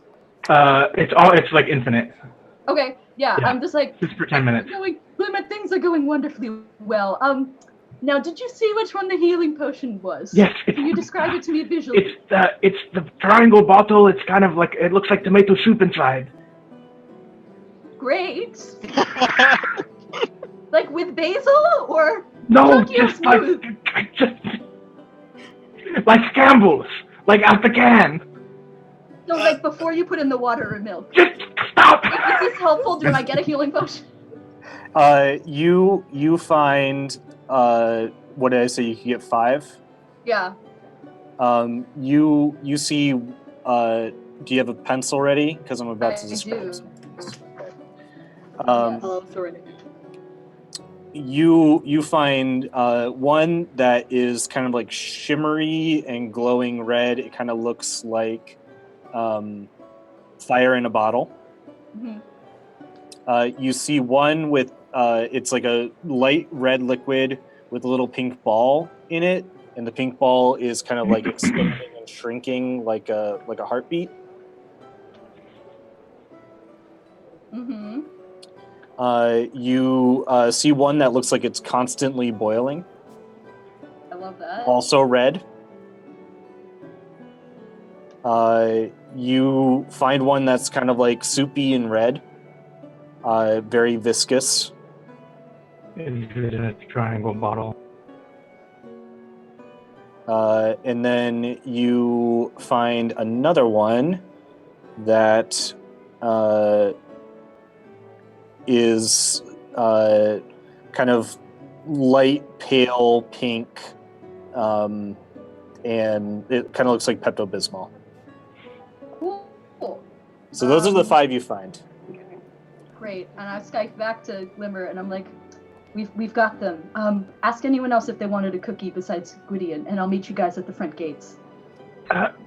I'll say, does anybody else want a cookie? Oh, I would love a cookie, actually. Do you want one to put in the helmet? No, I'm quite fine, thank you. Okay. Two cookies, one more for me. So 3 cookies. You said you got them? We only needed 1. We'll figure it out. It's going great. It's going wonderful. Actually, if there's milk as well, I would really prefer that too. Is there milk? I don't see any. Okay. Would you? Wait, Jake, is there milk? No, there's no milk. There's no milk. Wait, hold on. White skills, we'll get milk. We'll get milk somewhere else. Glimmer, where are you going to go get this? Because I can just go with you. No, what? No, it's... Okay, I take 4 cookies and the potions, and I scuttle on out in my Gandalf disguise.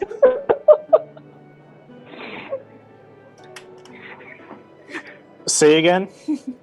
I take 4 cookies because I want one for myself. Yep. And then I and the potions, and I leave. I forget her name. Like sitting on a stool so she can like wake up and not die. Yeah, And I Gazolda scuttle on is in out. her stool like this. Like She just looks like she's napping, and we love that for her. It's actually really cute. Like, you see old people fall asleep. And I scuttle on out in my Gandalf disguise. White skills, I didn't realize that you don't know why I'm asking you if you want Exactly. Yeah, we'll explain it when I get there. Yeah, I'll say, it's... Okay, it's too complicated to explain right now, but there will be cookies arriving here in Ashwin's hands very soon. Isn't that great? Well, wait, hold on. I have a lot of questions. Yeah, I'm sure you do. Can we, get the cookies first? Where are we getting the cookies from? Ashwin is coming with the cookies Livery, right not now. DiGiorno. When did we order cookies?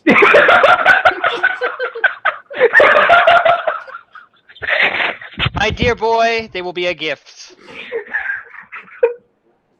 For you budding DMs at home, if anyone tells you you can't DM, just know that you don't need to make challenges. They'll just make your players will make their own problems. You just gotta say yes. And then we solve them elegantly, and it's fun for everybody. White Scales is the guy who drank too much at the party and got confused about the Grubhub order. He's like, why is there orange chicken showing up? Why is there food here now? White Scales is the guy who's like, wait, where'd this pizza come from? And starts talking about white girls in K-pop. Oh, yeah. No, none of you will get that, huh? Yeah, so do I make it, am I accosted? Can I make it back to the game? You are not accosted. You have successfully played it cool. Everyone just thinks that you're a doddering old man. You probably know Gazolda, for all they know. So no one's going to say anything. After we go outside of town, I don't know where y'all are hanging, but I make sure I'm out of eye shot before I take away the disguise. And I come back and I'm like, went pretty good. I got you guys some snacks. And I give everyone the cookies. Look, White Scales, cookies were got. Oh, yes, thank you. We planned it all out. I'm hoping that the cookies distract you and you don't ask any more questions. I'm gonna be honest about that. But I'm gonna warm and gooey and delicious. Yeah, I'm gonna eat them and be like, aren't they so good? I think there's a little cinnamon in them. But They are actually not that good anymore. As soon as, after about 6 seconds, Gazolda was casting prestidigitation on them to make them good, and now they're just kind of like biscuits. I want to cast prestidigitation to warm mine up, but I don't know how to make it taste good, so now it's just warm and bad. Yep, now it is warm poop. Anyway. Cool. Are we gonna let's get? It's time to do a hell adventure. You have to save the world. Yeah. Well, we got all the potions. Actually, Ashwin, can I please see those potions that you grabbed? Oh yes, you may. I would like to hand them out for all of the Geeksing scholars, and we can try to figure out which one's the healing potion. Yes, I would like to discern what the potion I'm holding is. Yeah, do they recognize one that Griselda told them was a healing potion from earlier? Yeah, there's just one, and there's one healing potion, so you know which one that is. That's the one that looks like tomato soup. Okay. I would like to inspect the one that's one. constantly boiling. Okay. How are you inspecting it? Are you just looking at what's inside? Yes, I am not opening there isn't a wax seal or anything that's preventing it from. No, it just has kind of a stopper or a cork. Sure, I will not uncork it. I will try and discern just from look and try and remember if I know any potion that just boils constantly and that is red. Yeah, make an Arcana check. All right. 20 plus 2. 19. 19. You're pretty sure that is a potion of rage. Gives you a +2 to your damage rolls for 1 minute. White scales. I think you'll want this. Oh, I'm not thirsty, thank you, though. For later. Use it in times of great need. Perhaps when you're going off on a tantrum. Oh, yes. Oh, thank you. Can I grab the soupy-looking one and try to see if it's a potion of healing? Yeah, it's already been established it's a potion of healing. Oh, okay. Can I give this one to Gwydion because I feel like they're the thickest and most likely to administer it to someone else, if not themselves. I nominate Gwydion gets the soup. Gwydion gets the soup. Okay. I get the soup. What are the other ones that haven't been identified yet? There's a shimmering, glowing fire in a bottle. I would love to look at that one. And then there's light pale pink, and then a light red one with a pulsing ball. I'll get the pulsing one. Okay, Gwydion the Guileless promised to use this potion on another person and not myself. If you're trying to identify a potion, I'd say Glimmer would be able to, Ashwin would be able to, and so would Eidolon. Those are the people that would know enough about potions to. Is it an Arcana check? It is. Okay. I'm okay at Arcana. 3. I can do another Arcana track.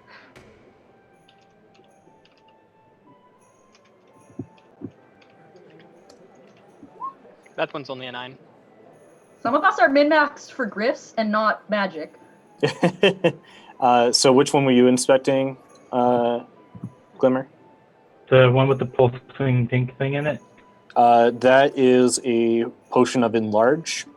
Increases your size by 1 as per the spell Enlarge Reduce without the reduce half. You get the bonus to damage and things. Do I think know? It'd be funny if Eidolon was big. Yeah, but can Eidolon drink a potion? Yeah, I think so. Okay. Yeah, the magical, I can douse my flame in some magical potions, and usually the effect takes place.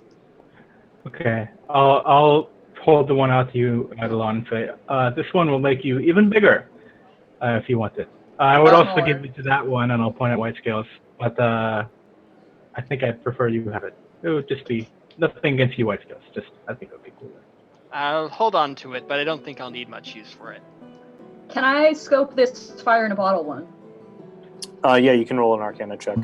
And since you failed yours, Eidolon, you'll not know which one is the one that the other one. Yep. Sorry, what's the... 5. Let's roll. 5?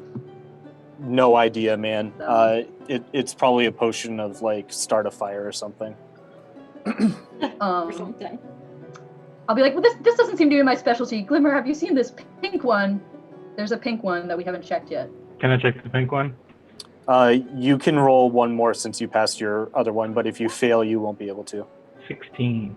16, that barely passes. You're looking at the Pepto-Bismol one? Yeah. Yeah. That is a potion of fire resistance. It gives you fire resistance for a minute. Ooh. I'll say heartburn, nausea, indigestion. Ancient chant of my people. No, That's what they whisper to you from the void. He says, I actually, I already do that, with my, I'll point to my horns. He should have it. I have a question. Yes. The potion of rage, that doesn't stack with my rage, does it? No, I would let it. Okay, cool. Thank you. Who wants the one that lets them resist fire? I can already do it, just by luck of my birth, Maybe that one's good for Sir Gwydion as well. Yes, give it to me, and I will stand in fires for you. Okay. We both stand in fire. That's exactly what we asked. Anyway. And then you have no idea what the last one is. It just No. kind of Yeah. glows red and orange and evil looking. I'm gonna hold on to it though, because I grifted it and it's funny, so I'm keeping it.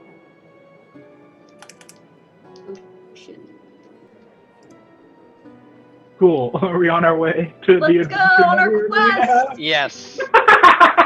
Cookie quest. You guys want to defraud any more citizens before you go? That was No, we got pretty our mild. one for the day. Okay. Yeah, I'm good. You leave the walls of St. Gertrude and back into the open fields of the overworld. It immediately gives away to old Garcidian city ruins. The road you are on is flanked by houses of the Empire's nobility, each with a crest above the door, signaling this noble house used to live here. Of course, none of these symbols are now currently recognizable, and vines and trees have grown through the collapsing roofs.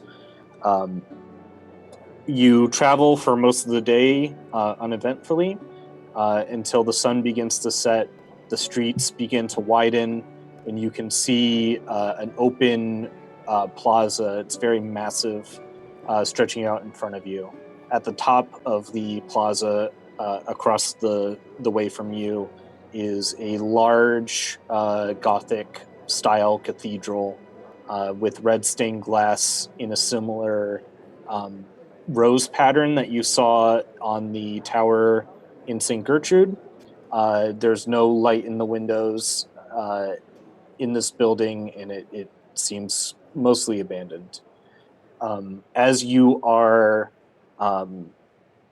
heading up this way, you do see some smoke coming from one of the buildings that is across the plaza. It's on the second story. You can see some movement, but you can't quite tell what's going on in there yet. We're north of St. Gertrude's on the map, right? But we're not at the green yet, right? We're just in the plains. Oh no! To get to the green, it would be like a 3-day journey. Okay, so we're in the plains area on the map. Yeah, here. If you look at the map, are we on the map right now? We are. No, wrong button. If you look at the map, you're right there. Maybe there. Oh, okay.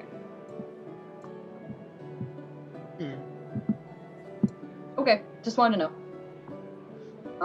There's smoke coming out of the temple that we're going to, or something else? Sorry. So the place that you're in right now is a plaza that has buildings on either side, kind of framing it. And you're in a street looking dead ahead towards the temple, and then off to the side, also bordering the plaza, is a building with smoke coming out of it. You can see some movement in there as well, some shadows passing in front of the fire, but nothing that you can tell from here. Those could be survivors up there. Yes, I don't remember them Yeah. saying anything else about other contesting groups. But if there's Not fire, it means contesting that they're groups, but probably the safe. groups which have gone before and not come back. Yes. We should go. Are we ready? I would be thrilled to take a short rest and see if maybe anyone comes out. I think that's the wrong idea. I think we should just go. Some of us used spell slots today to get Yeah. health potions that someone else demanded we get before we left. But okay. Some of us used spell slots today to detect the thoughts of the creepy weird guy that we delivered the package to. And so you don't want to take a short... Oh, I forgot you can't. You're not a wizard. Oh, you're not a wizard? Not a wizard, though? You're not, though. I don't yeah, know what language these two are talking about. If you feel like we need to take a short break, perhaps are any of us stealthy? Because I'm not. I'm gonna know that we're coming for them if they are the good guys. I am actually particularly stealthy. As am I. I can be. The big guys. How far away are we from the smoke? I would put you at about 120 feet. Okay. Now, I would just like to ask as a clarification here: are we talking about just entering the cathedral, or going and checking out the smoke with the people that are above us? The smoke, I imagine. Yeah. Just Yeah, not the I was cathedral. more Yeah. curious about investigating that first. Yeah. Yeah. Okay. I'd be more than happy to sneak up there, take a look.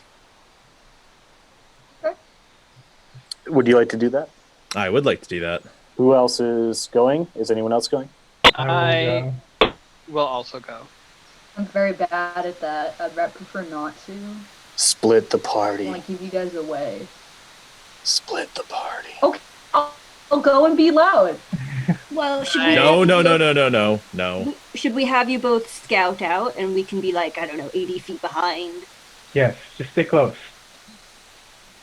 I will first conjure my halberd, and keep that on my person while I try and do some That's what I was intending. We're like 100 feet away. Like, Okay. just keep within eyesight. Yeah. I will make that telepathic link with you again, though, Ashrin, and just speak in your mind, like, just in case. Who's hanging out with me, Gwydion? Huh? Oh yeah, I think it is. 15. Oh, stealth. Oh, you have proficiency. It was like how you have +4 into your dex, level 4. No, I made a crude map of the area so you can get it straight. If you want to put yourself where you are. That's a lot of all of us. Yeah. Oh my.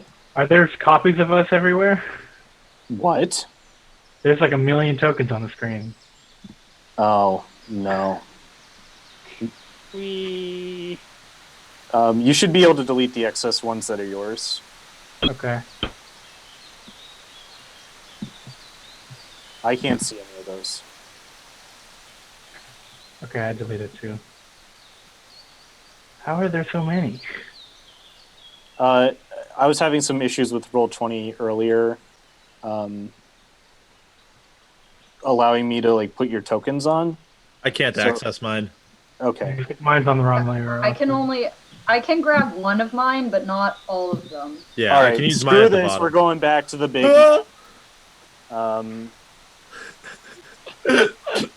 It's a good thing that you guys spent so much time talking to people and we didn't actually have to run any combat yet, because that would have been a disaster. Okay, so you are sending some people ahead to stealth. You rolled your stealth check, Glimmer and Eidolon and Jason. Yes. That's what you rolled, huh? That's what you rolled. That's really what you rolled. Mm-hmm. Yeah. Wow. For the record, mine is a 15. Okay. And 7 is what you get, right? Okay. I just want to see what I would have gotten out of curiosity if I came. Sure. Yeah. So good. That's it. Eidolon, White Scales, and Glimmer, you move forward across the plaza along the outside, so as to avoid suspicion. You get about 60 feet before Glimmer. You accidentally trip over like a little piece of rock and send like a little echo throughout the plaza. You see a form move in the window, cock and aim a crossbow bolt.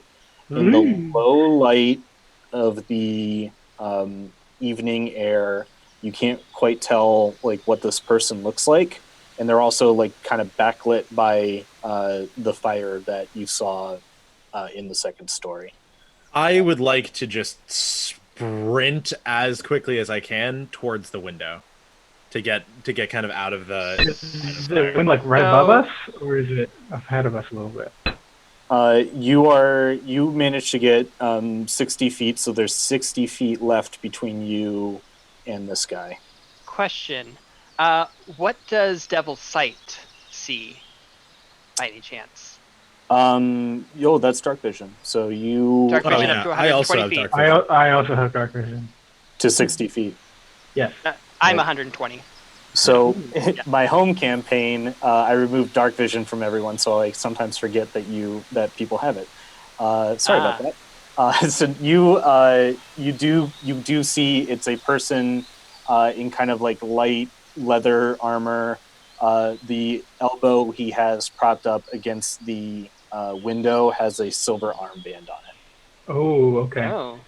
So he's cocking the crossbow, but he's not firing it. No, he like heard the noise, and he pulled the crossbow and cocked it towards you.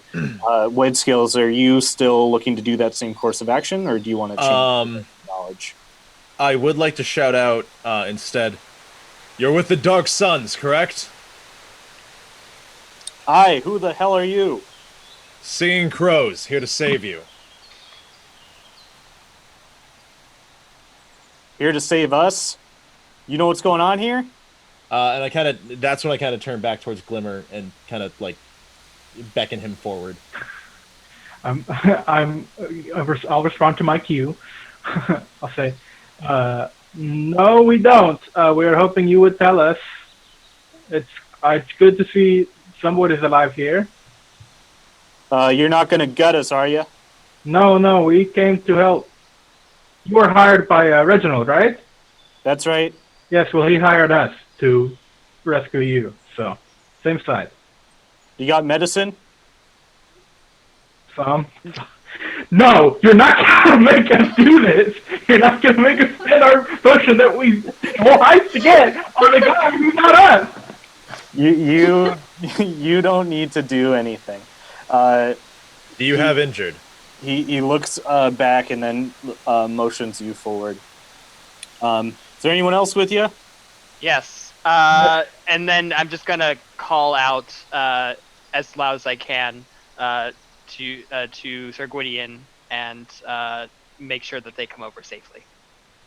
Nice. Let's go. Let's hold hands. We walk over.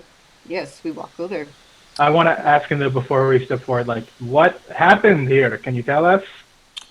We got ambushed by some critters that took up in the cathedral. Oh, fun. What kind of critters? What do you mean? Like rats? Like wolves? Oh, we're very good at rat stuff. We're good with the rats.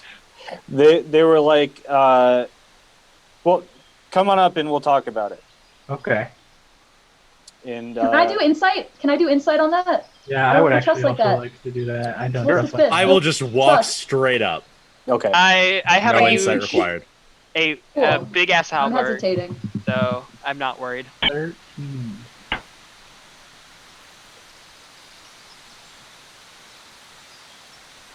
Would you roll?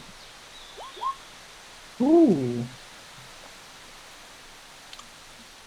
Okay,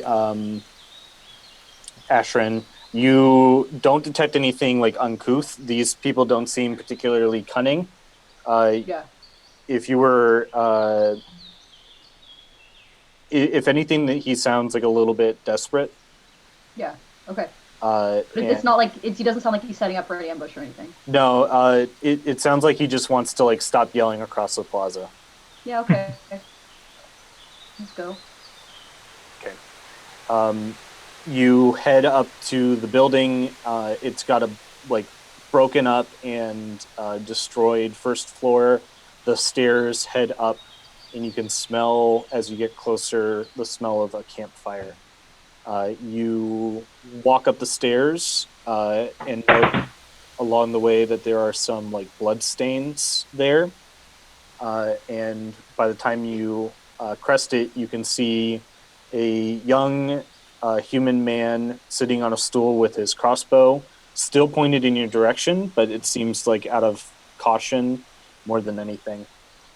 He's sitting next to a fire and a bedroll where a orcish man sits. His stomach is covered in bandages, and he's kind of groaning and shifting uncomfortably.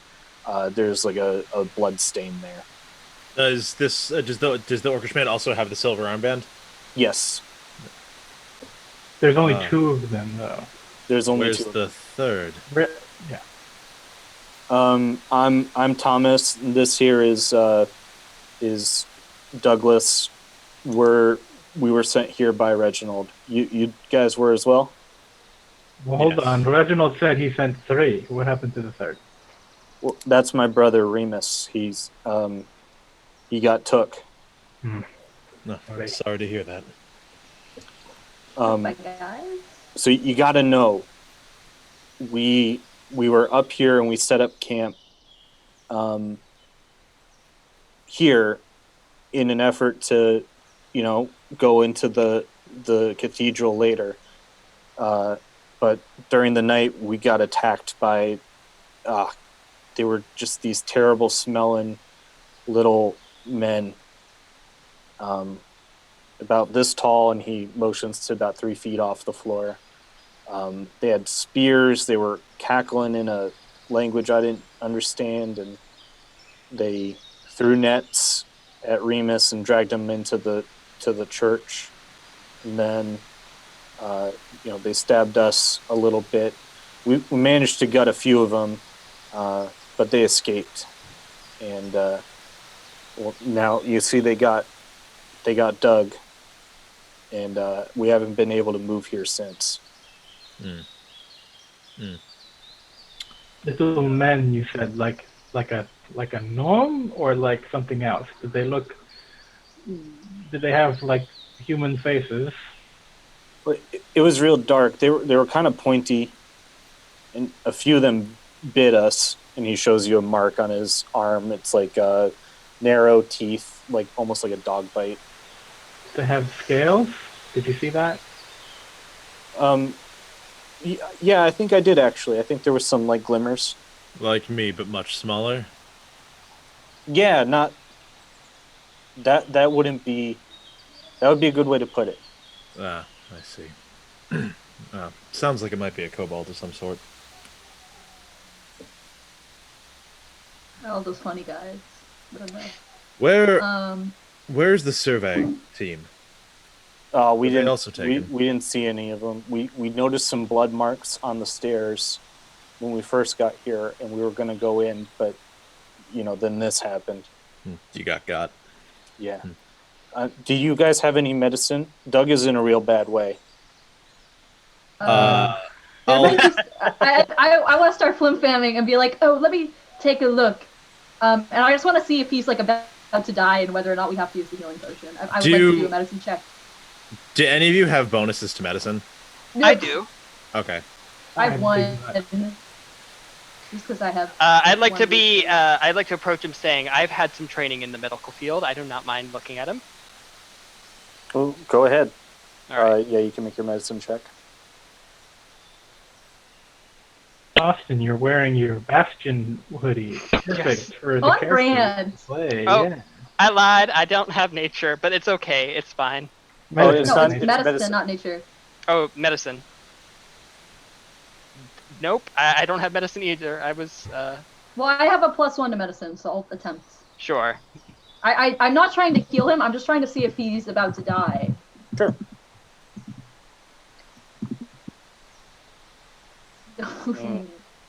Oh, He'll be dead within an hour. okay. I go down to whisper. It's like, I don't think a potion's gonna solve that. Yes, perhaps it's best we say nothing then. What are you Well, guys talking he's gonna about? do Seem just like he's fine. doing- Douglas doesn't seem like he's doing too good. I have Um, plenty of Well, you're rations. telling me he's got a big old hole where his belly button used to be. Ooh. Hey, Don't we have a health potion? You guys There- have a health potion? We used it already, unfortunately. yeah, We weren't you in paying combat. attention, White Scales? No, I have it right White Scales, here. you weren't listening? You do have it. I Yes? take the health potion out. Do you mean this health potion, White Scales? No. I believe he Yes, means that this one. health potion, and I I'm pull out going- my enlargement. Oh God, We just hold make on. them really small. How about the fire one that we don't know what it does? Yee. I mean, we have 5 health potions. Take your pick. Oh, stop. I thought that we didn't know what some of them did. Stop. What are you talking about? They're all health potions. You guys are real confusing folk. I know. Oh, Is it yes, we okay? can choose each other. Is this guy actually like about to die? Sir Gwydion, let's That is give what him was that said. health potion. I am going to administer the health potion. Oh The one that looks like my soup. God. It The looks like screaming. soup, yes. The one that looks like soup. No, You I did think give I it- think because you we did gave give you it to two. Gwydion. Right, the Uh, Pepto Bismol. All Gwydion fire resistant. Yeah. Administers the health potion. No. Well, that you do take that when you're sick, but the soup. Yes, the health potion. I don't have the stats on that, do I? It's just No, a health potion. it's just 2d4 plus 2, I believe. yeah, I'm gonna 34 flush my plus two. laptop down the toilet. Here we go. He heals 10 because Hey. I got I 4.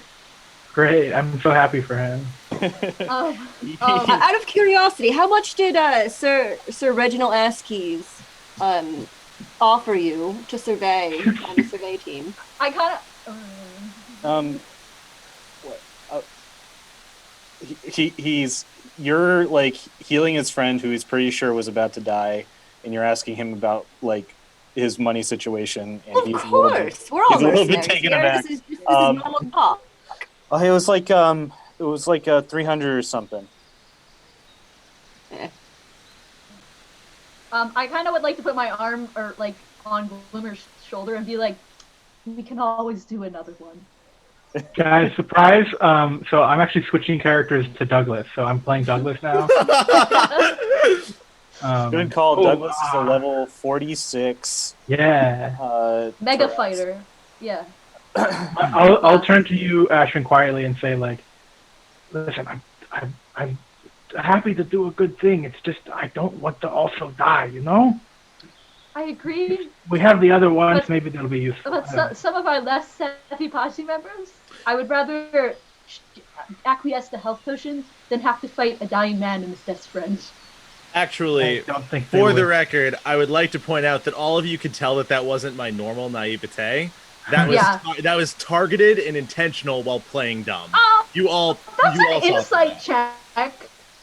I made I no attempts sensed to clear nothing. that. Yeah. I sensed absolutely all genuine emotion from White Scales. So yeah. Okay. Douglas makes a quick turnaround as he takes the health potion, first sipping it, and then grabs onto the bottle and chugs the rest of it. I'm just like staring at the bottle as it enters his gullet, like, I'm gonna die. He sits up and inspects his belly, and he looks up at Gwydion and says, "Thank you. Thank you. That's No. very kind." you're most welcome. It was the least I could do. Douglas looks at Because you did Thomas. it, because you got the health potion, Gwydion. What? Gideon doesn't say anything. I said, He looks at Thomas and sits up and pulls up a stool, and he kind of shrugs his shoulders and says, "All right, so when are we storming the castle?" Now, can we get a little short rest in here? You yes, want to actually, that's not the bad idea. take a nap? Yeah, could do a short rest and do it in the morning or in an How long hour. ago was your man taken? You were just on death's door and you're ready to charge inside. What? How long ago was your man taken? Yesterday night in the early morning. Could be dead by now. Yeah, I don't. Another hour gonna make the odds better on this one. I think if it takes us an hour to get stronger again, that might be worth it. If that much time has already passed. Well, I kind of want to go now. You can try to make a persuasion check to convince him to hold off. I'm gonna. We saved one friend, you know. Yep. Go ahead and make it an advantage since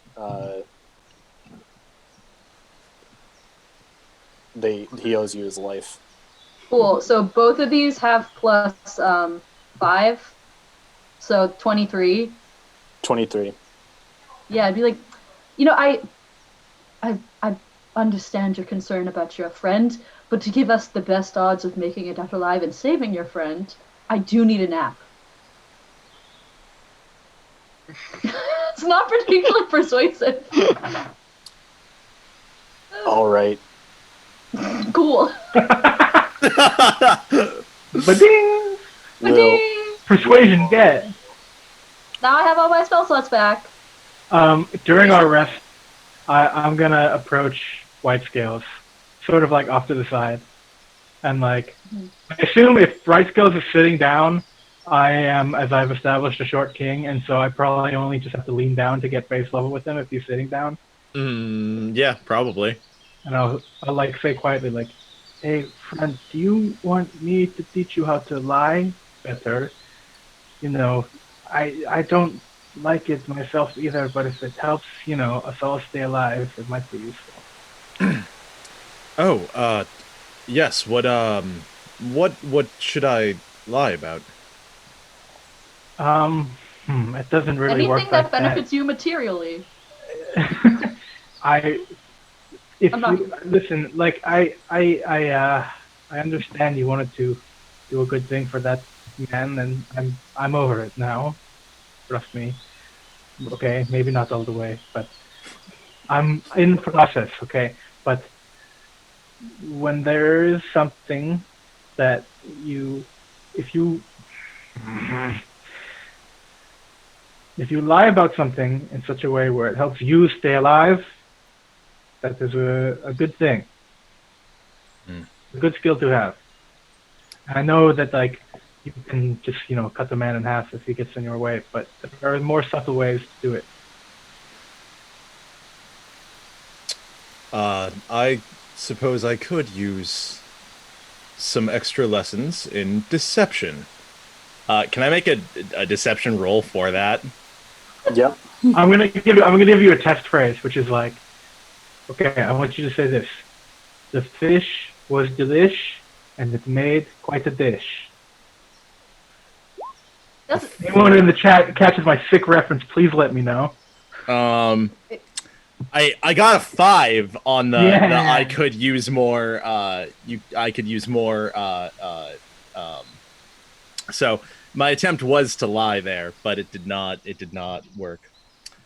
Oh, you're trying to roll a deception on. Okay. Yes, to see whether or not I. So I can tell that you're not interested in this.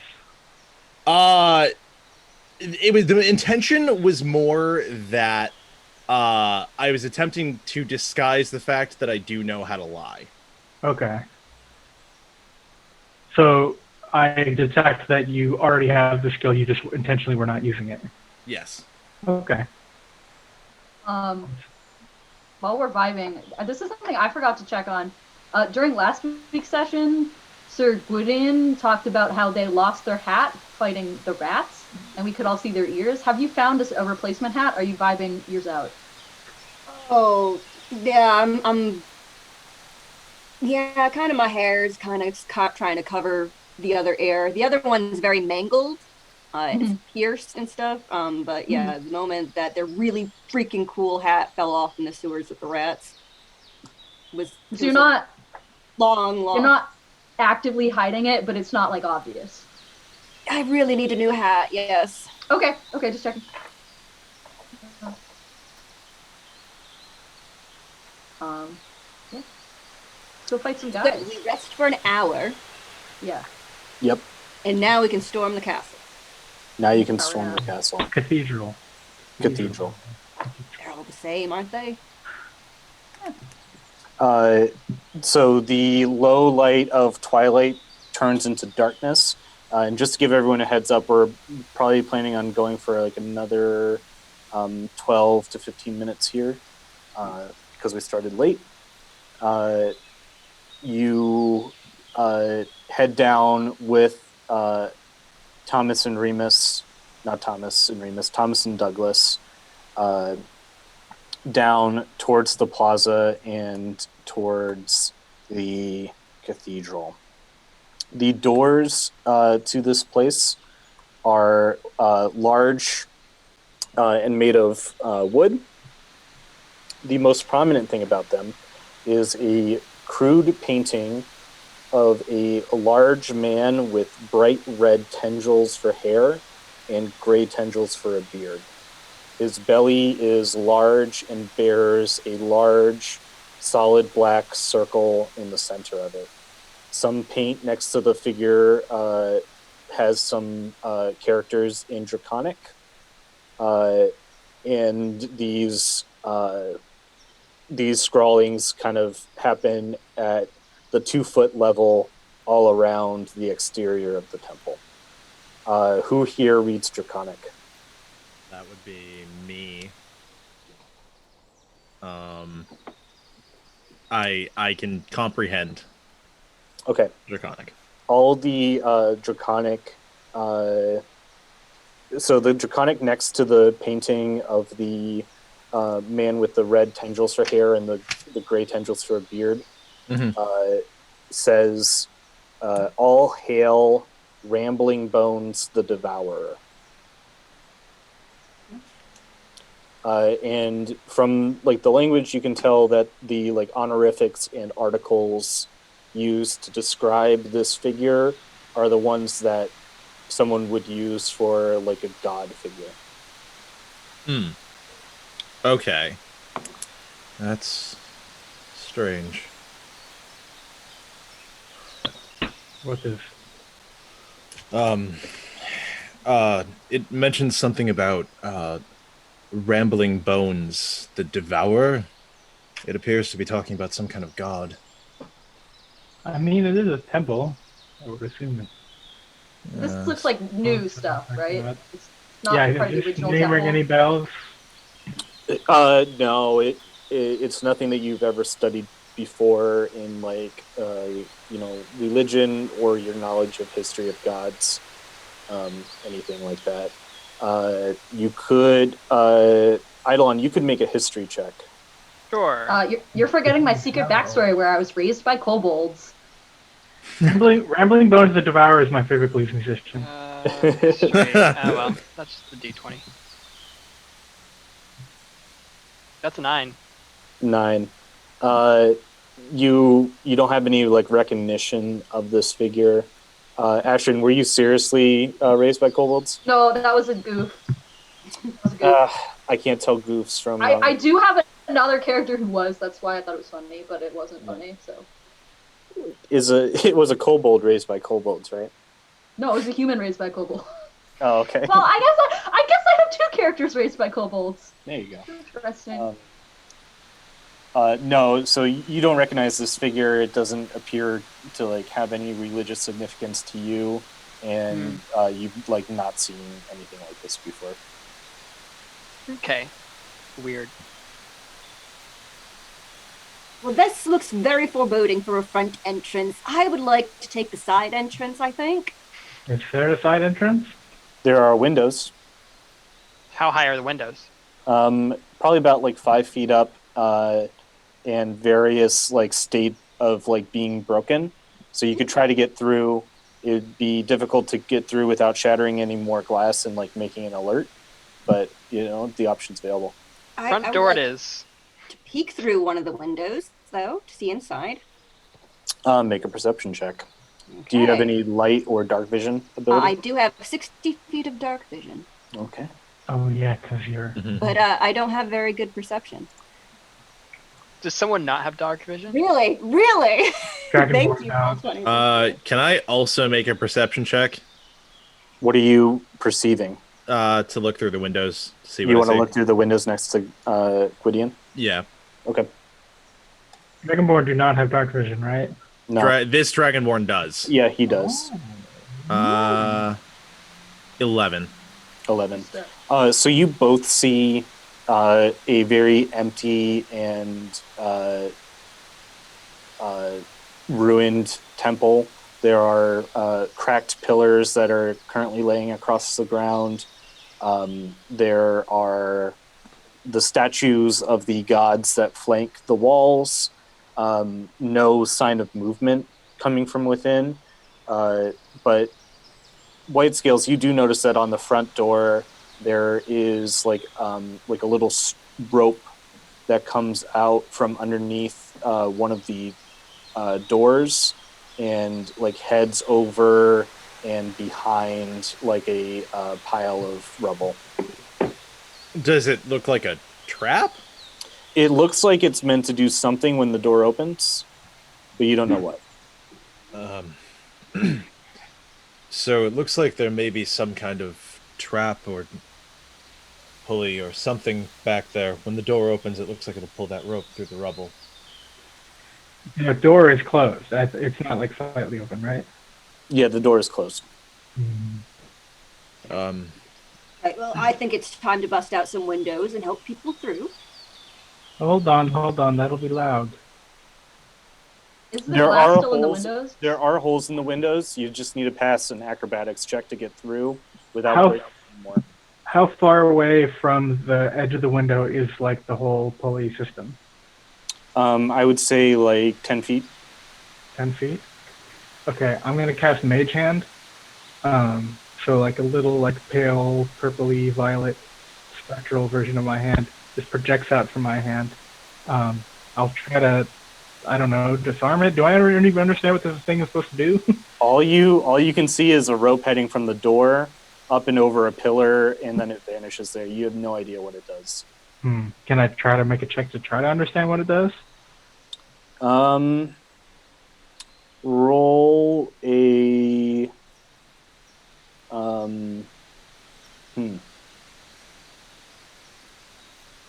roll an insight check. Oh, okay. It's from the Hee. Or no. It all you can tell is that it's meant to do something when the door opens, which means that when you open the door will open inward and it'll give more slack to the rope. What it does with that slack, you have no idea. can I like pull it in such a way where that it would not give that slack if somebody opened the door? Yeah, you could hold it still. Okay. I'll like hold it still and say the door should be fine. All right, Got it. walk in then. I don't want to go first. I'll go first. Ooh. We go here. We go here. Is there a million copies of your guys on there?